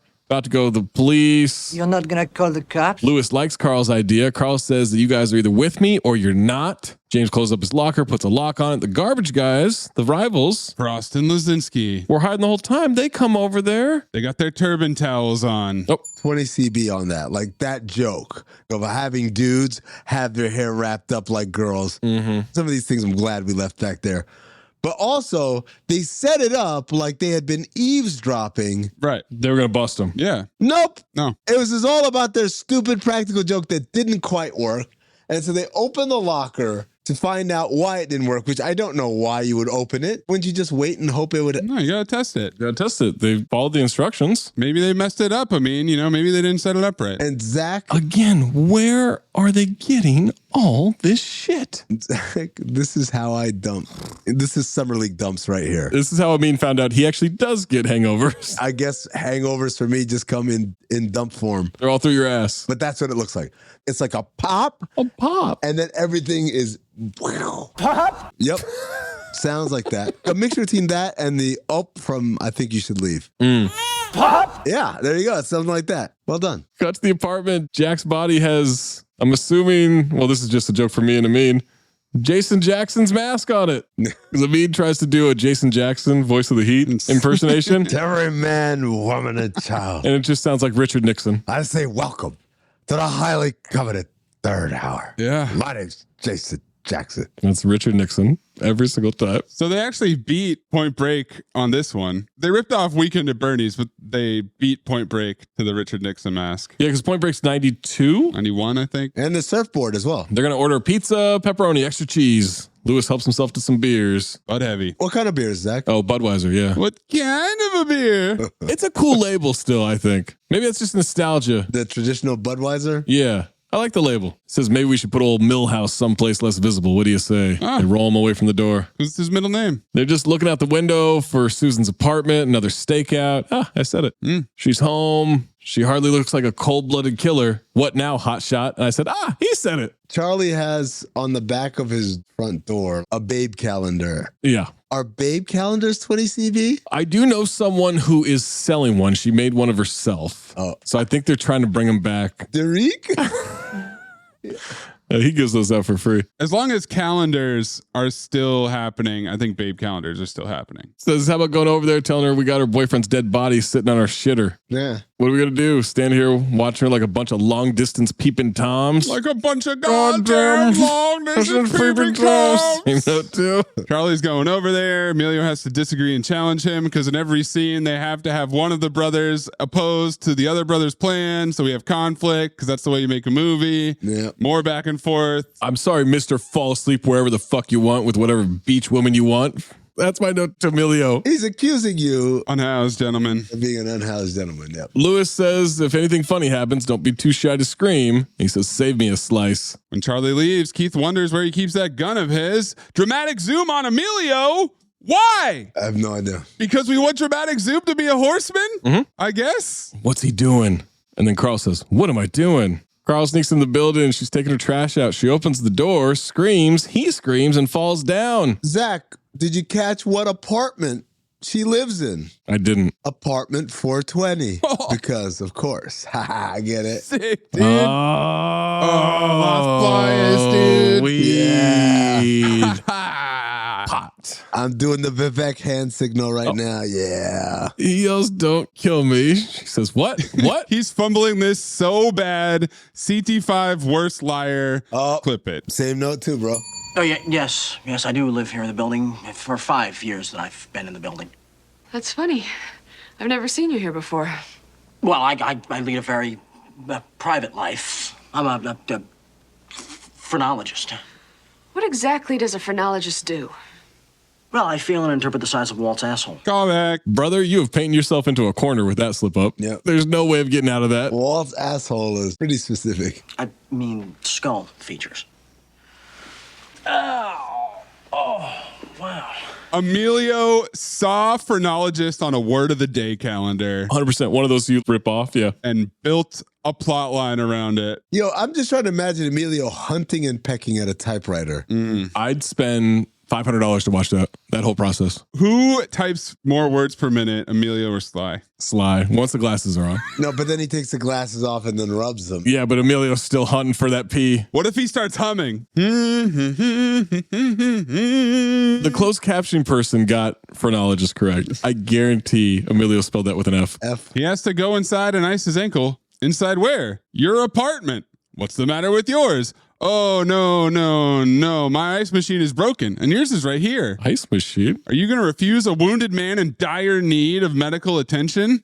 Are you going to refuse a strange man that you just met seconds ago? Super rape vibes. Let him right into your apartment? Does that sound good? She says, I know everybody who lives in this building. I ain't never seen your ass before. She thought she did. She somehow finds this charming. But he's hot. She's going to let him in. Charlie says his name is Ted Blanston III. Clip it. Like a bomb pop down to the blue. I am Blanston. Hi, Blanston. You want the answer? Give it to me, Blanston. I ate that dick, I ate those balls, and I licked that kid's sweaty asshole. Damn right you did, because you are awesomely gay. I am super gay, never been straight. You know what else I've never been? Inside a woman. Meeting adjourned. Everybody else. Son of a bitch. James is amazed he's inside the apartment. Lewis says to cut the light. He waved across to both of them. They call him an asshole. He's no Al Procolo when it comes to lying. No. For sure. No. But he's more successful. Well, I mean, it's hard to be less successful than Al Procolo's horny ass. Also, Emilio, incredible cockblock. The hell with this? I'm calling the cops. Why? Because he's about to get some ass? You're not gonna call the cops? He's obsessed with calling the police, but also Keith rips the phone away. Says, no cops. I hate cops. Because he's black. She grabs an eye mask ice pack. Oh, man. That isn't doing shit. No, but those were everywhere. They were. Everywhere in the 90s. I might get one. You know what? I'm going to buy one right now. It's cold for 3 minutes. That's the 20 CB version of the shit that I showed you guys that I have. Your head condom. My head condom. Makes my head cold. Makes my head cold when my brain thoughts hurt. Too loud. I feel like I'm talking like Gertie now. I don't even think that's simple chat. No, Gertie doesn't talk like that. Yes, bingo. No, don't do that. Be respectful. Thank you for your service, Gertie. She asks which ankle, the swollen one. This guy's a bad liar. Dude. That's a good answer. No, it's not. No, it's terrible. No? No. Because neither of them are swollen to mean. Oh. She asked if he's friendly with the Cotlers. Second floor, Ron and Ann. I thought she was maybe trapping him, but no. I did too. I thought so too. I was like, oh, she got you, bro. She's boxing him in. He's continuing to dig a pool of lies in his backyard. Here's what I think happened. She's horny. That's what happened. No. I think Emilio stopped writing halfway through the scene, lost his train of thought when he came back to the typewriter. Because I think she was going to catch him, and then I think he just forgot. That's generous of you to think that he had a train of thought. His train of thought is like the train from Ghosts of Mars.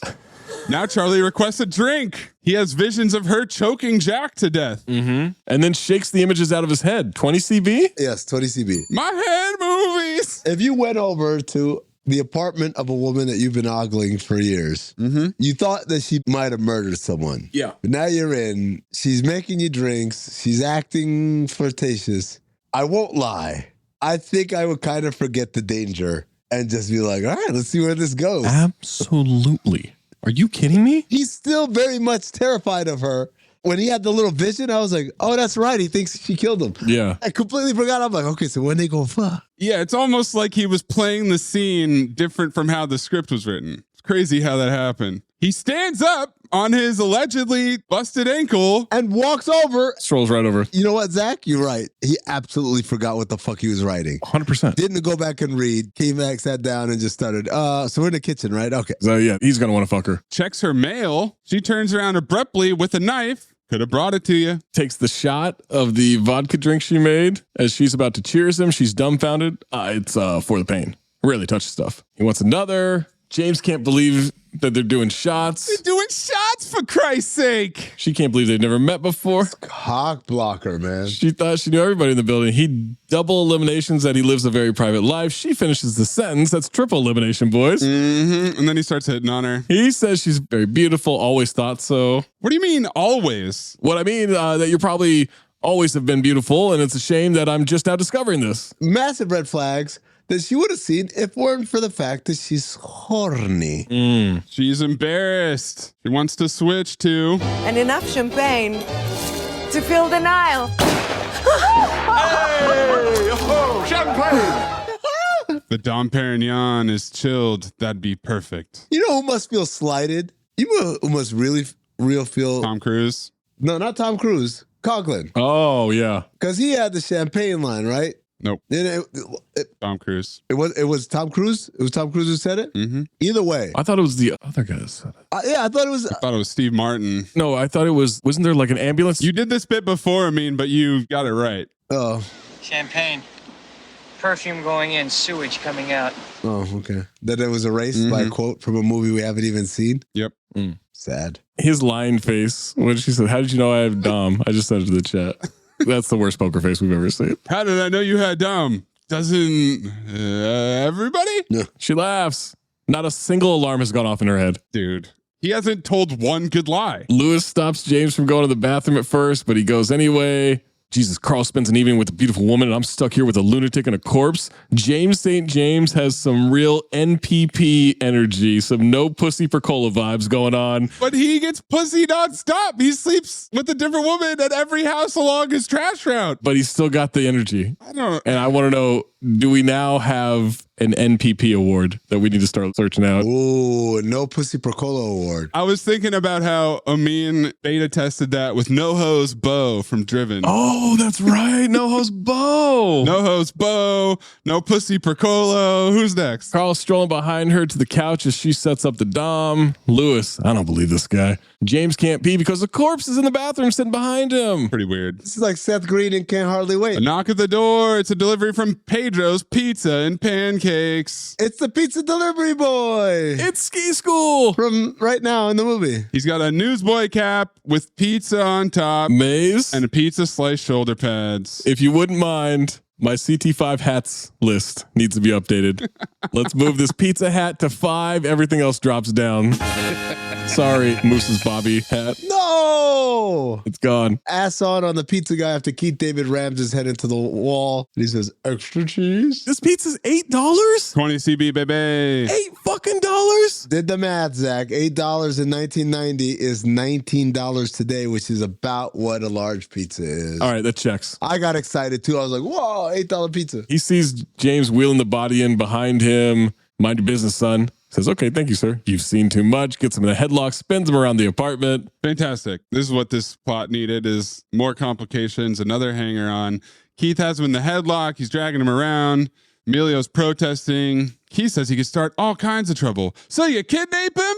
Good solution. Same note too. Pizza Man says he won't yap. Yap, yap, yap. Yap, yap, yap, yap, yap. He hits him in the wall. He's concussed. What? No. Extra cheese? Concussion hasn't been invented yet, Zach. Oh, that's right. This is Looney Tunes, cuckoo birds above his head. You even got the sounds. 1,000%. We get the cuckoo birds later on for sure. Here, I thought it sounded a little bit like a mean slide whistle. Like when he doesn't quite have it. I feel like that's still in the same family of cartoonish passing out, not a concussion. Sure. Face plants. Emilio ass caked the fuck on. Oh my God. You're a madman. He was provoking me. The situation has definitely gotten way out of hand. One day we're going to find out, but I'm telling you, this motherfucker. It's done. Triple deke it. Done. You're done. You're done. You're done. Your ass on. You're done. It's you. I think you guys have forgotten how bad Michael Bean was. That's my thing. We found out months ago. I don't care, man. I haven't forgotten how awful Emilio is. We keep going back.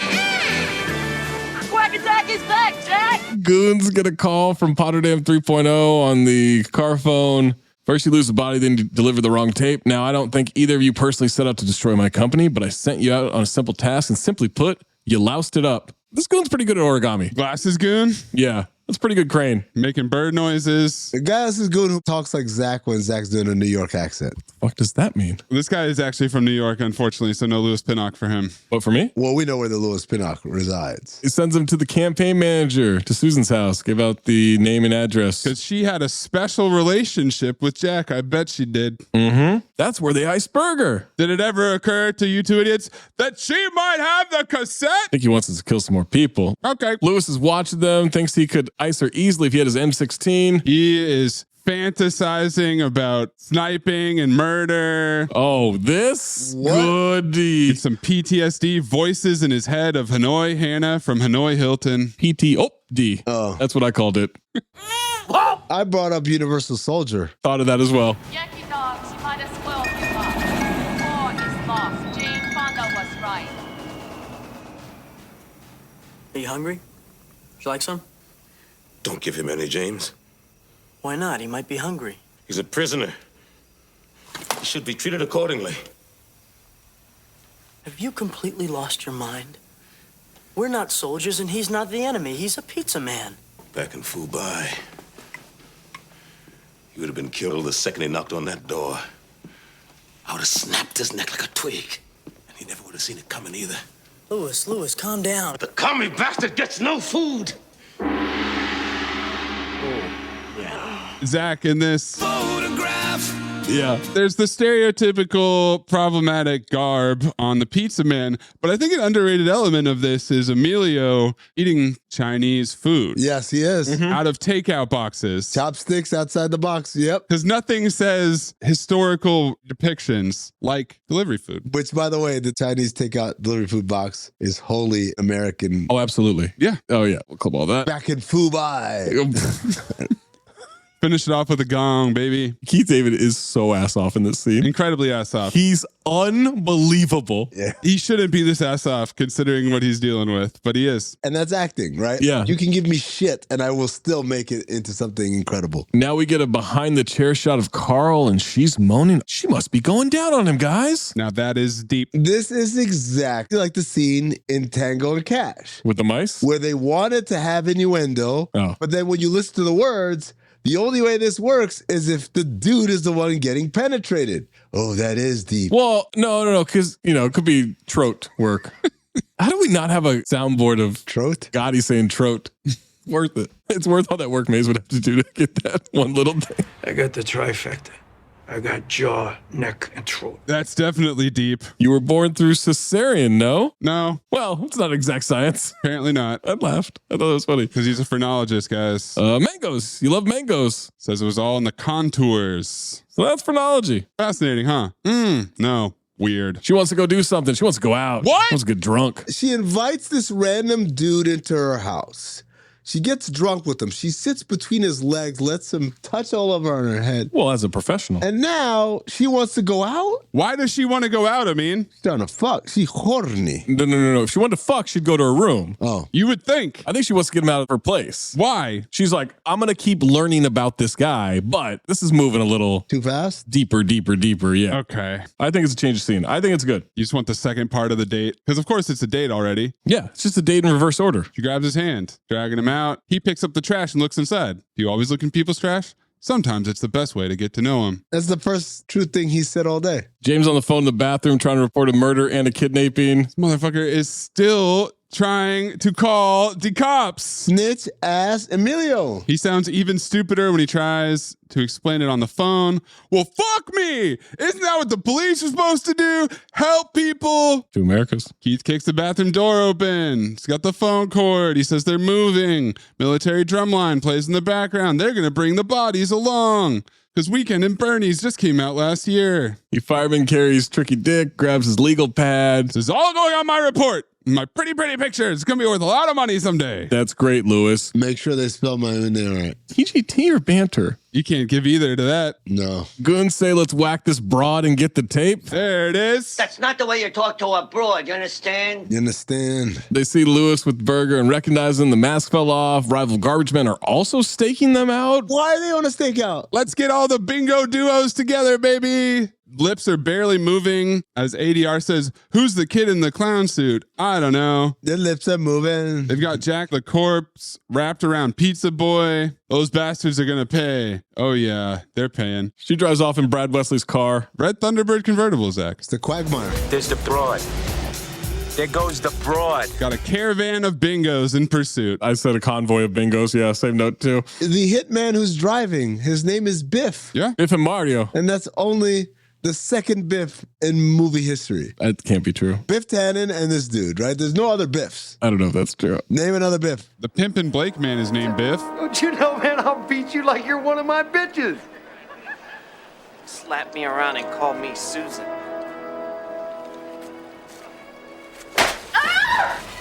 I warned you, Susan.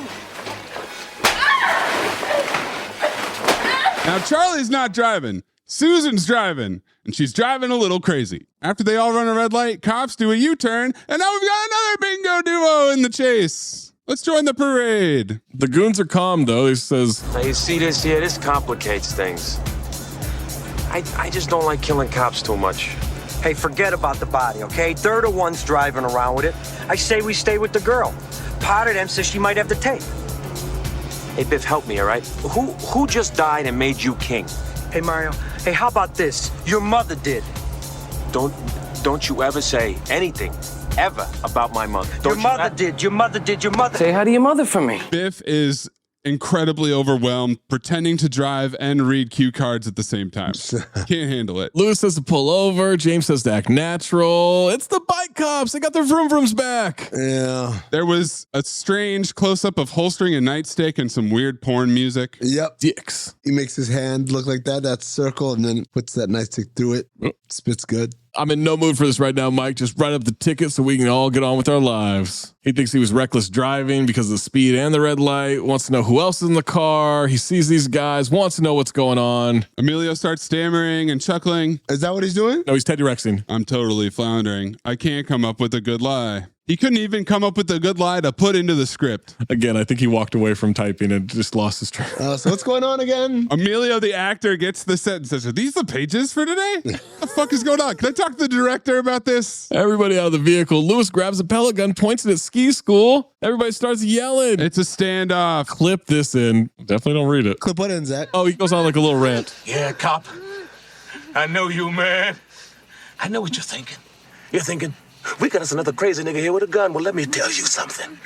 human life means very little to me at this point in time. You see, I thrive on misery. In the jungle, misery's all you got. But things are different back here in the world, or so they seem. Nobody wants to talk about pain and suffering. Everybody wants everything to be nice and civil. Well, okay then. Let's be nice. Let's be civil. And let's drop those guns before I pull this trigger and change the way you feel about me. The cops look at each other and agree? What? When he says, you see, I thrive on misery. Clip that for the intro. We're going to need that one. Clip the other part too for the intro. Emilio wrote that line, by the way. Oh. Just remember that. You know, you cops must really think I'm as dumb as you look. He knows the guy dropped his flashlight, not his gun, behind him, just from the sound of it. Okay, now I want Mr. Sneaky Man to come around and join his partner, Mr. Bonehead. That's not good writing. James apologizes. Sorry, guys. Cut it to a close-up of Mike, shirtless, saying James will swing for this. I shit you not. Pan out. They're in their underwear, cuffed to each other on playground equipment. On a tiny merry-go-round. Now Keith breaks the fourth wall. Now, I don't know, boys, but they look pretty goddamn sweet to me. This is where it gets away from a little bit. Yes. Gets away from what?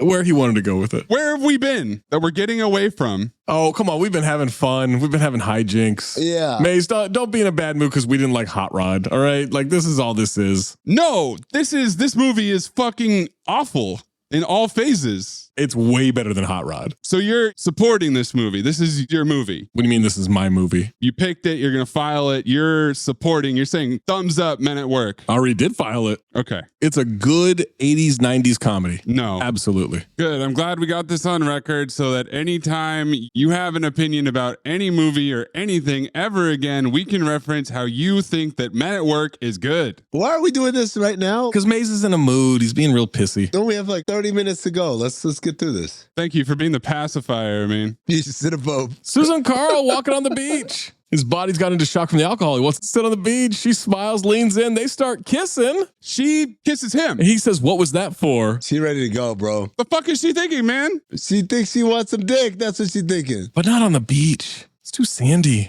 Works for Emilio. Well, he's unhoused. They kiss some more. They lay down.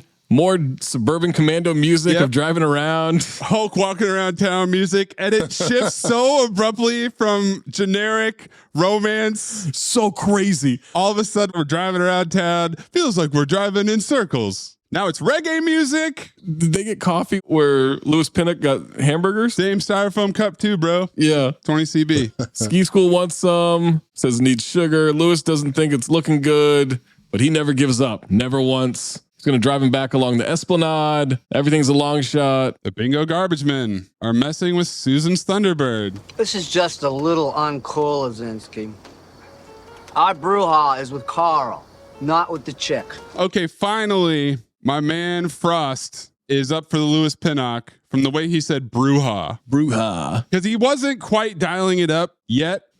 Now he's in the sweepstakes. Now he's in the zone, yeah. Guy wants some light, so he lights a match. What? That's crazy. Because that provides light, and then he drops it while it's still lit. And the car's on fire. Because it's got a red shag carpeting on the bottom. Goons come up to the makeout session. There's a gun. There's a taser. Mario has the taser. 65,000 volts. Completely incapacitates without killing. Got it on sale. Taser's position. Lead him off the beach. Are we having fun yet? Are we having fun yet? They are arguing. Biff turns to Mario. And you, buying a goddamn laser gun. Taser gun. Whatever. You always gotta be so different. You know, Biff, you're an amazing man. You know shit about absolutely nothing. You listen to me, you Italian son of a bitch, and you listen good.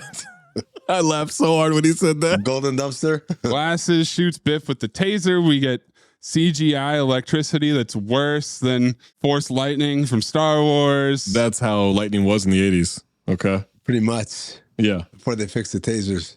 Quagmire's car blows up. That's my car. Looks pretty undrivable. Banter? Yep. They run past the flaming wreckage down the street. She's pretty fucking fast on heels. Let me just say that. Yeah, she can move, man. She's booking it. Charlie tackled Glasses, who stayed down for, I guess, 20 minutes. Did he knock him out? What happened? He just knocked him over. That's crazy. Charlie starts expositioning as they run. I'm waiting, you son of a bitch. His name is Carl. Something tells me there's more. Is it the script? that told you that there's more? He explains last night. He's a garbage man, lives across the street. I've been watching you almost every day for the last 6 weeks. Wait a minute. Bro. These feel like details that you didn't need to share. Unnecessary. Yes. Same note too. Wait a minute. You have been spying on me? Let me finish. I don't really consider it spying. Preston Myers? What do you consider it then? More exposition about Jack's body. Somebody killed him. She expositions that she has the tape, pulls it out of her pocket, and she slaps him. What the hell was that for? For lying to me. I hate liars. He's dumbfounded. He's like, she hates liars? Yes, most people do, you dipshit. Comes back, slaps him again. That's for spying on me. She leaves, comes back again. Is she going to slap him again? Nope. He hates spires. Fake out.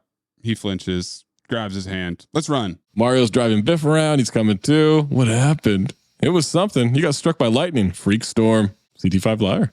They find a parked police car on the street. It's empty, but they start yelling for the police, and it's Mike and his partner. It's the bingo cops. Tied up. They look so happy. Oh, Susan is disgusted. Dramatic zoom on Charlie. Sorry, guys. They keep playing The Thieving Magpie by Rossini for hijinks music. Get it? Because when they're posed like this, Zach, it's like they're fucking each other in the butt. Oh. Like sex. Gay sex. Which is funny. It's a good 80s, 90s comedy. Yeah. 20 CB. Supercharges. Wait, which? Derek just calls it sex. I get it. It's like, you go to China. They don't call it Chinese food. They just call it food. Yeah. All right, Carl rifles through the stuff on the ground, runs to the cop car. He can't figure out which key. The goons are rolling up. Mario speeds up. They open the door, dive in. He takes the door off the car, and they come to a skid. And he says, "My turn, asshole." He starts speeding the police car. What is he doing? What are you doing? I'm crashing. They slam right into the goons' car. Hey, T-Bone. My man. Goons pull guns on him as Potterdam rolls up. They take him out of the car. He introduces himself. Time for some villain's position. Allow me to reintroduce myself. My name is Max. Well, Potterdam III. Maybe you've heard of me. California Magazine just did a piece on me. With the exception of being misquoted several times, I thought it was a pretty good article. I laughed. Anyway. Golden dumpster. All that is unimportant. Takes the tape. Let's put these folks in the car and go someplace a little more noisy. Film noir. Lewis sees them being put in the limo. They're following, real close. Following? The limo's here. We see the headlights of the other car coming up. He's merging. Merging. Yeah. All right, they head to the factory. Chem life. I knew this was going to get heavy. Pizza Boy finds out they've been holding him hostage with an air rifle. Lewis wants to find a way in. James has a plan. Cut to the rival garbage men fucking with the brakes of the garbage truck. They're cutting the brake lines? That's not a prank. That's a crime. That's murder. Full-on attempted murder crime. That's 15 years. Easy. Min. State pen. Yes. This is where my man solidifies the Lewis pin-off. That ought to do them. I would love to see those bastards try and top this. I would pay 1,000,000 pesos to see their faces when they try to stop this baby. Oh, hey, pal. The next time we see Carl and James, it's gonna be Walt handing them their walking papers. They do their dumb celebration. We hear noises and start whimpering. They hear James nearby. They all get in the truck. So he didn't have to break between driving this truck and getting to the factory. Not once. No, they're right next to each other. Okay. Just check it. Los Playas is about 4 square blocks. He's ass on driving because he's holding the steering wheel and doing the thing we talked about this before, how you drive when you're a little kid. Yeah. Left, right, left, right, left, right, left, right. Potterdam says that they live in extraordinary times, the length that one has to go to get the job done. Charlie, you're destroying the environment and you don't even care. What? Seems like we skipped a couple steps here. At no point did he know any of that. No! He thinks that he got kidnapped for fucking murdering the mayoral candidate. Up until like 5 minutes ago, he thought the bitch did it. Oh. No, the broad. I'm sorry. Oh.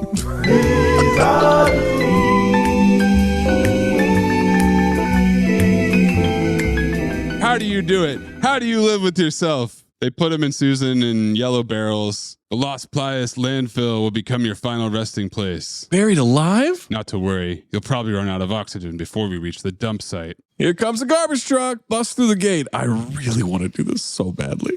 Oh my God, I want to bust through a gate. How do you guys not want to do this? Just steal a trash truck. I will. Cut the brakes for me. Cut the brakes first, yeah. It's just a prank. You can't stop like Mendoza. Mendoza! Something's wrong. The brakes don't work. They all scream, crash through 5 days without an accident sign into yellow barrels. 20 fucking CB. They crash into what? Maybe 15 barrels? It stops them in their tracks, though. I looked it up. A semi-truck is empty, 33,000 pounds. Full can be up to 51,000 pounds. Yeah, you know those runaway truck ramps on Highway 5 or whatever? Yeah. That have a ton of shit and the slant and all that? A bunch of yellow barrels on them? Yeah, right. But do any of those barrels have ooze in them? That's a good point. Yeah. They accidentally hit the dump lever. It opens up. It trashes the goons. Because they totally take the trucks back overnight and let them sit with a full load of trash. Well, these guys are bad garbage men, so maybe. We've established that, Maze. All right, Lewis wants to keep an eye on the body. Actually, pretty good writing. We're just coming to the loading dock. Potter Dim. CT5 worst liars. I mean... He orders every drop of waste dumped before the sun rises, and some kiss-ass worker goes, "Okay, Mr. Potterdam." Lewis and James are sneaking around. They don't notice this door opening up behind them with a forklift that's carrying 2 barrels and Michael Douglas's hog coming at them. A lot of dry ice in this situation. Red and yellow lit smoke. Forklift tractor approaches. They panic. Emilio falls down. Move! Move! Move! Same note too. He crawls nowhere. He lies flat. Dude. It just goes over him. Another vehicle comes. Okay. Yes. Get ready, Switcher. Oh boy. Play the music. No.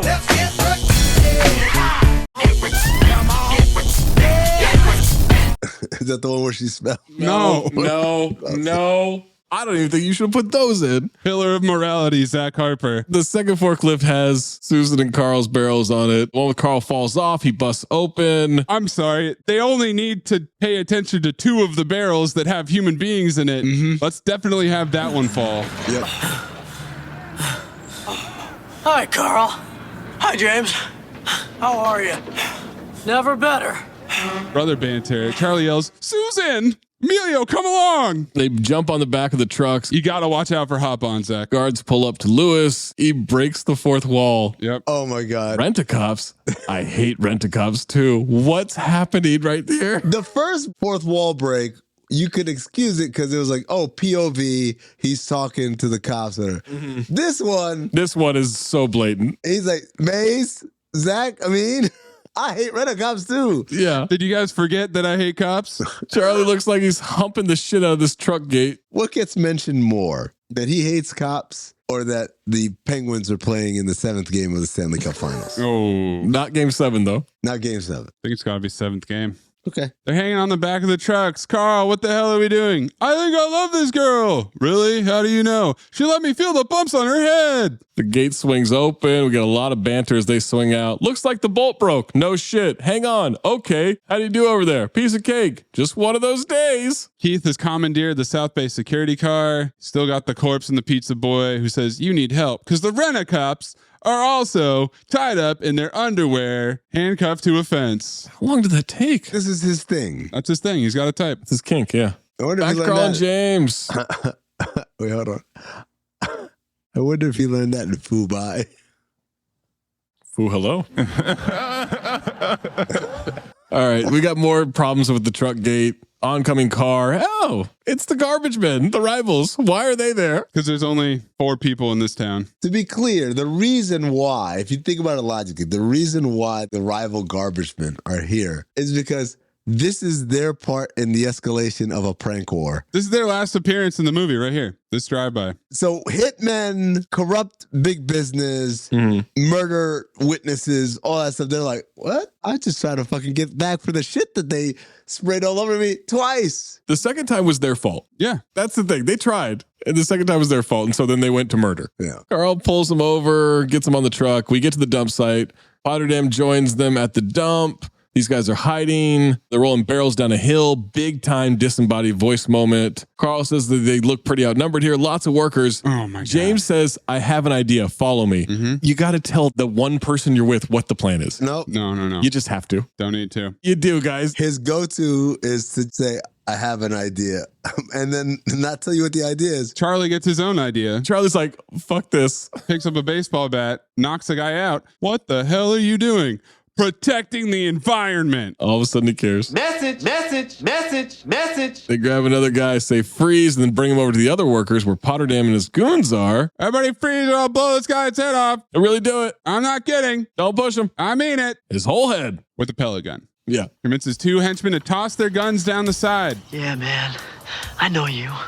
I know what you're thinking. You're thinking, we got us another crazy white boy with a gun. Well, let me tell you something. Human life means very little to me at this point in time. Look at this photograph. He's so ass on, man. It's the ram bitch husband. Is it pouty? I don't even know. Carl looks confused when he delivers the white boy line. Yeah. Police siren in the distance. It crashes into some tires. Charlie thinks the cavalry has arrived, but it's Keith.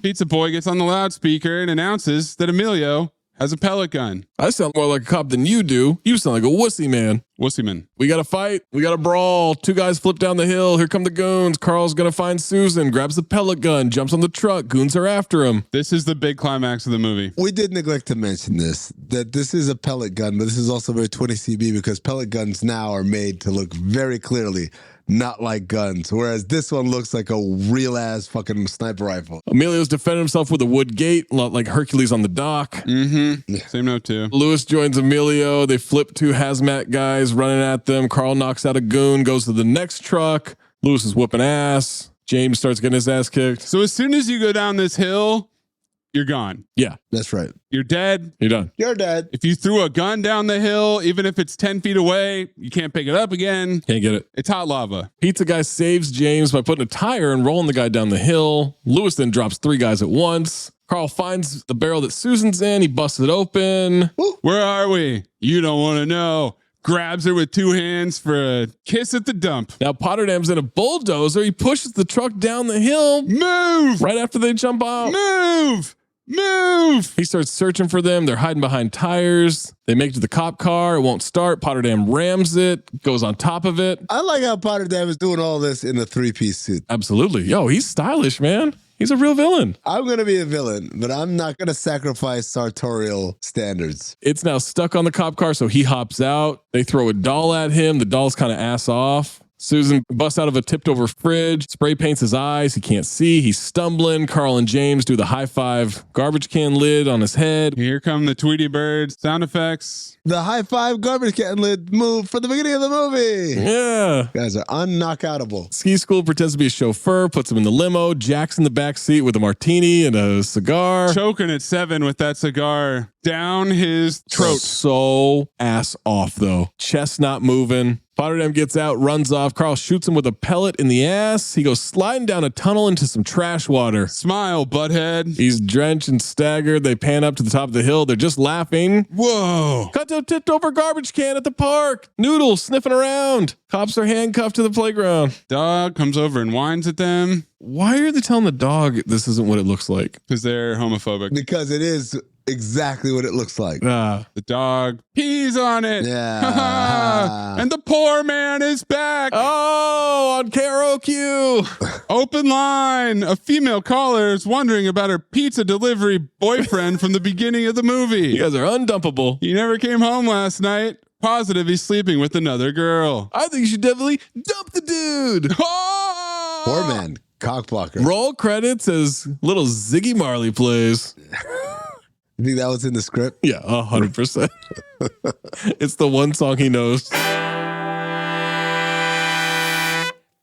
Who cares if you lose the game? You got this off your chest. I mean, it's just one night of bar trivia. Ooh.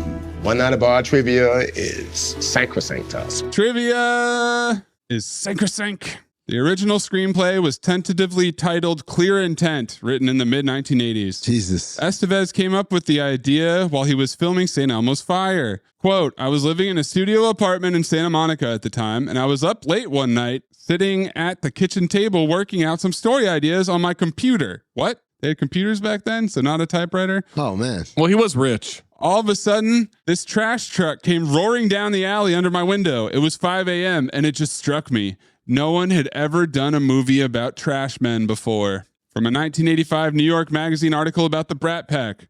Clear Intent was surprisingly sophisticated, and when Emilio showed it to John Hughes, the reaction was so good as to assure him a career as a screenwriter. Quote from John Hughes, "When I was reading it, I thought it was so good, so close to my bone, that I had written it." What? He said this in a car phone on his way to work. This is not real. There's no way. It's real. New York Magazine. Emilio wants to direct it, and I'm sure he will be able to. He can do anything. He can act. He can write. He can direct. He surpassed me in that respect. I can't act. I wish I could. In the rest of the article, Emilio would go on to Dreamcast Judd Nelson, Matthew Broderick, Sean Penn, and Nick Cage as the potential garbage men. He wound up writing 15 different drafts of the film. He had no intention of having his brother Charlie Sheen star in the movie, but Sheen wanted a part after reading the script. Quote, "He felt he needed a comedy at this point of his career," Estevez said. Charlie said his brother was, quote, "Great. He knew me too well. He'd say, dude, let's get real here. I respect the hell out of Emilio. He's very Tai Chi when it comes to directing." Estevez says he wanted Charlie to, quote, "sort of push the envelope and play the humor. He has a wonderful sense of humor, which hasn't really been put on film yet, up to now. Charlie has a very dry sense of humor, very cynical, and out of that comes some great, great humor." The studio disliked the original ending. Shooting the new one resulted in 10 more days filming. Emilio edited the film while making Young Guns 2 during the day. What? Oh my God. He's double dipping. This is the one for me, though. Emilio said, quote, "For me to be able to do a movie where saving the environment is the underlying theme is the greatest contribution I can make, I think." Huh? Is that the underlying theme? Is that what he thinks he's doing? More people are going to see what I'm doing in a film and be educated through entertainment than if I show up at a rally. I'm working on putting the causes I think we need to address into my work and into the projects I choose. You gotta be kidding me. Suck on that, Al Gore. You have to be kidding me. This just caused me to add Young Guns 2 to my list. The Japanese Garbage Collectors Union demanded that the film be banned from video shelves as it disparaged trash collectors, portraying them in a poor light. That was my one trivia note. Charlie Sheen pulled a prank on Emilio by saying that he had punched a paparazzo in a restaurant on the night before filming. Sheen took it further by having an on-set police officer who was working security arrest him for assault while he was filming a scene. Estevez was stunned until Sheen returned laughing. That's a pretty good prank. Not bad, yeah. The distributors struggled with the poster artwork and were unhappy with the designs, thinking they made the film look too much like a straight thriller. The final result, a hastily put together and badly edited image of the brothers, a trash can, and a pair of legs sticking out was used, but was criticized by the cast who thought it looked cheap and tacky. Wow. Oh, kind of like the movie. Oh, don't do that. How dare you disparage us with this poster? Be respectful. I'd like you all to do an experiment on a plant, something that may benefit mankind.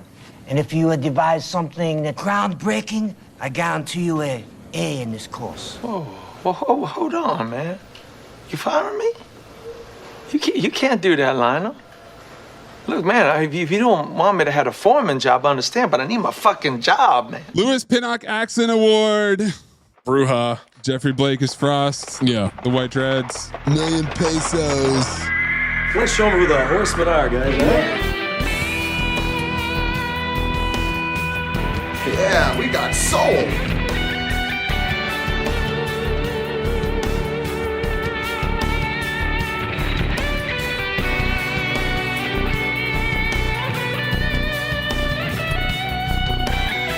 Five Horsemen. This is a tough one, man. Message. Hello, exposition. Product placement, banter, dramatic zooms, and protecting the environment. Environmentalism. Might be protecting the environment. Breaking the fourth wall. It only happened twice, but the escalation of how to do it. I mean, the first time is whatever. Yeah. The second time, it's one of those days. You know what it is? It's pronto, what, latte pronto, latte? Latte pronto. Latte pronto. Latte pronto. What are we going with? Exposition is pretty out of control in this.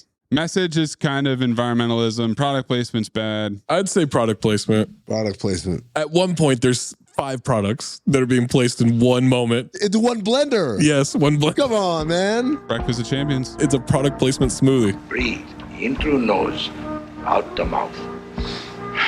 Ass on, ass off. Teddy Rex, Moosey Teddy Rex. Teddy Rex, Moosey Juicy Teddy Rex. Ass on. Fuck it, ass off. Ass on. Fuck it, ass off. I really hope this has changed by the time this episode comes out. I've changed it in my notes. The Emilio Estevez Ass On Award. I don't like the idea that you guys are walking in having major minds up. I think you really need to relive Michael Biehn. I know it in my bones. That's not a fair shake then. Okay, well, here's what I definitely know. It's Emilio Estevez as James St. James for the Ass On Award. Whoever his name is on the memorial. Wait, what about names for Horsemen? Because we got the street names, we got the character names. Or what about getting up for the typewriter and forgetting what you were talking about? Train of thought? Train of thought. I want train of thought to be the worst. Yeah, you know what? Let's change it to train of thought. Because it happens so many times that it can only be explained by this motherfucker just forgot what the fuck he was talking about. Triple threat, triple deke for Emilio. Ass on, Really? writing, acting, and directing. Hold on. Who was worse? You know what? I take it back because I was going to say fucking Councilman, but then when he died. He was great most of the movie. He was great after he died, yeah. His stud earring was pretty ass on. Mm-hmm. The rival garbage men were ass on. Yeah. The cops were ass on. For sure. We're just going to Emilio, aren't we? Of course. So it's a death march. He's awful the whole time. You never stood a chance. His character name is Ass On. James St. James? Ass on, St. Ass on. Carl Weathers Memorial Ass Off Award. This is a no-brainer to me. Jack when he's dead. You've got Charlie Sheen, but I think it's Keith David as Louis Fetters. It's Keith, man. He's fucking amazing in this movie. Louis Fetters is also a weird name. Yeah. If Jack had kept it together in life as he did in death, sure, he would be ass off for sure. Agreed. But you're right. Keith David, consistent from opening gunshot all the way to the final buzzer. Yeah. You're good at keeping secrets? Absolutely. Because I've got a present for you. Secret present outside by the dumpster. Is it a baseball mitt? To fit you like a baseball mitt, like a glove. I hope. Golden Dumpster nominees. And the air is just right for drinking. For product placement. Keith lecturing Emilio about the sacred nature of a man's fries. Emilio believing that making this piece of shit movie was environmental activism. Or Emilio's triple deke of acting, writing, and directing with his ass on. I also got Keith David moving the corpse's hand. That's mine. That's 100% my golden dumpster is him moving the hand. I've got what exactly does a phrenologist do? I feel interpret the size of Walt's asshole.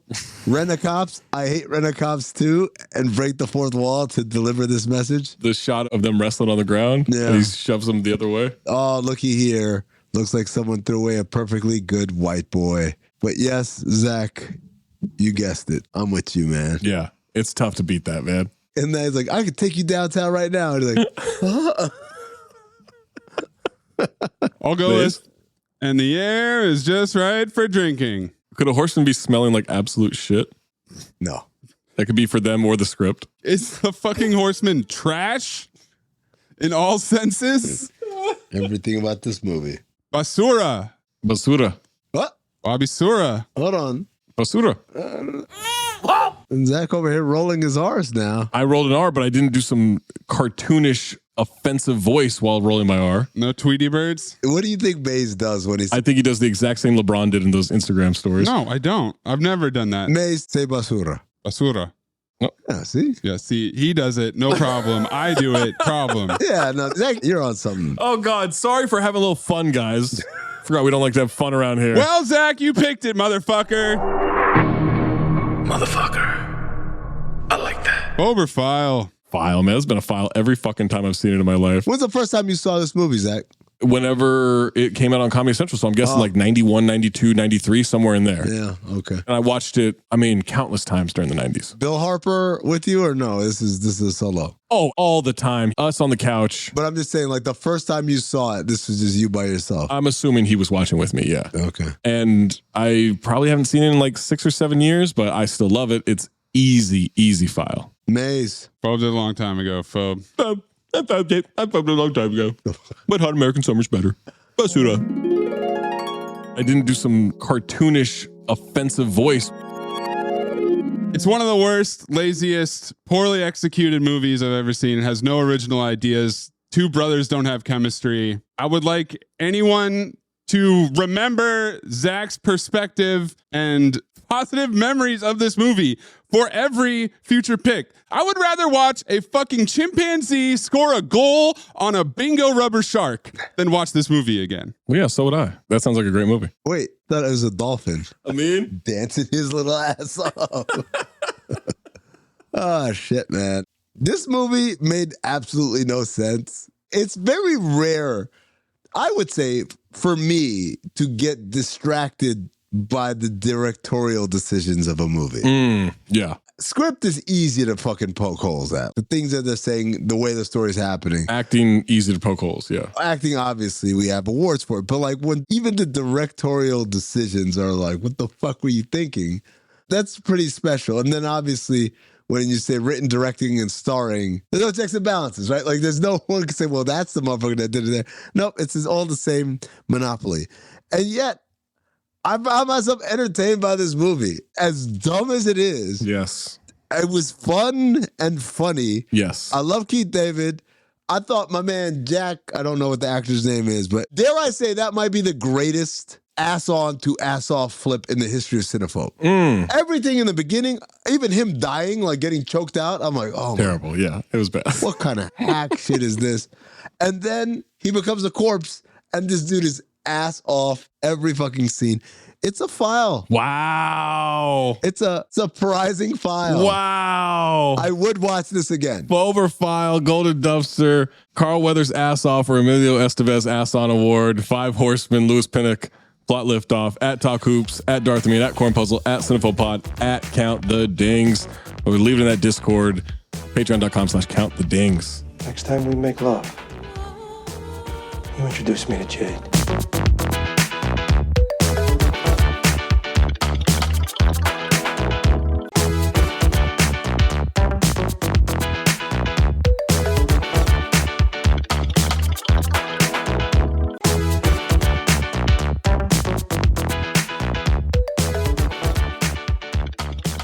It's my pick next. I'm going to try to dump this nuclear waste into the ocean and move forward by getting back to a repeat offender we haven't heard from in a long time, and he's bringing some friends with him. It's Conan the Destroyer. It's on Netflix.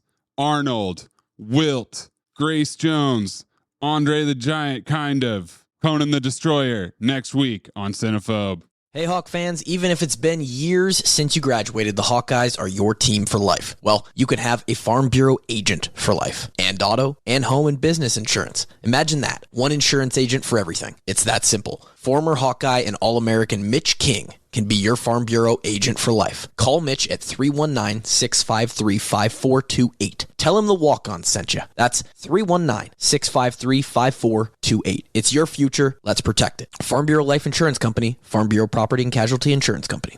Hey, Hawk fans, even if it's been years since you graduated, the Hawkeyes are your team for life. Well, you could have a Farm Bureau agent for life, and auto, and home and business insurance. Imagine that. One insurance agent for everything. It's that simple. Former Hawkeye and All-American Mitch King can be your Farm Bureau agent for life. Call Mitch at 319-653-5428. Tell him the walk-on sent you. That's 319-653-5428. It's your future. Let's protect it. Farm Bureau Life Insurance Company. Farm Bureau Property and Casualty Insurance Company. Hey, Hawk fans, even if it's been years since you graduated, the Hawkeyes are your team for life. Well, you could have a Farm Bureau agent for life, and auto, and home and business insurance. Imagine that. One insurance agent for everything. It's that simple. Former Hawkeye and All-American Mitch King can be your Farm Bureau agent for life. Call Mitch at 319-653-5428. Tell him the walk-on sent you. That's 319-653-5428. It's your future. Let's protect it. Farm Bureau Life Insurance Company. Farm Bureau Property and Casualty Insurance Company. Hey, Hawk fans, even if it's been years since you graduated, the Hawkeyes are your team for life. Well, you could have a Farm Bureau agent for life, and auto, and home and business insurance. Imagine that. One insurance agent for everything. It's that simple. Former Hawkeye and All-American Mitch King can be your Farm Bureau agent for life. Call Mitch at 319-653-5428. Tell him the walk-on sent you. That's 319-653-5428. It's your future. Let's protect it. Farm Bureau Life Insurance Company. Farm Bureau Property and Casualty Insurance Company. Hey Hawk fans, even if it's been years since you graduated, the Hawkeyes are your team for life. Well, you can have a Farm Bureau agent for life, and auto, and home and business insurance. Imagine that, one insurance agent for everything. It's that simple. Former Hawkeye and All-American Mitch King can be your Farm Bureau agent for life. Call Mitch at 319-653-5428. Tell him the walk-on sent you. That's 319-653-5428. It's your future. Let's protect it. Farm Bureau Life Insurance Company, Farm Bureau Property and Casualty Insurance Company.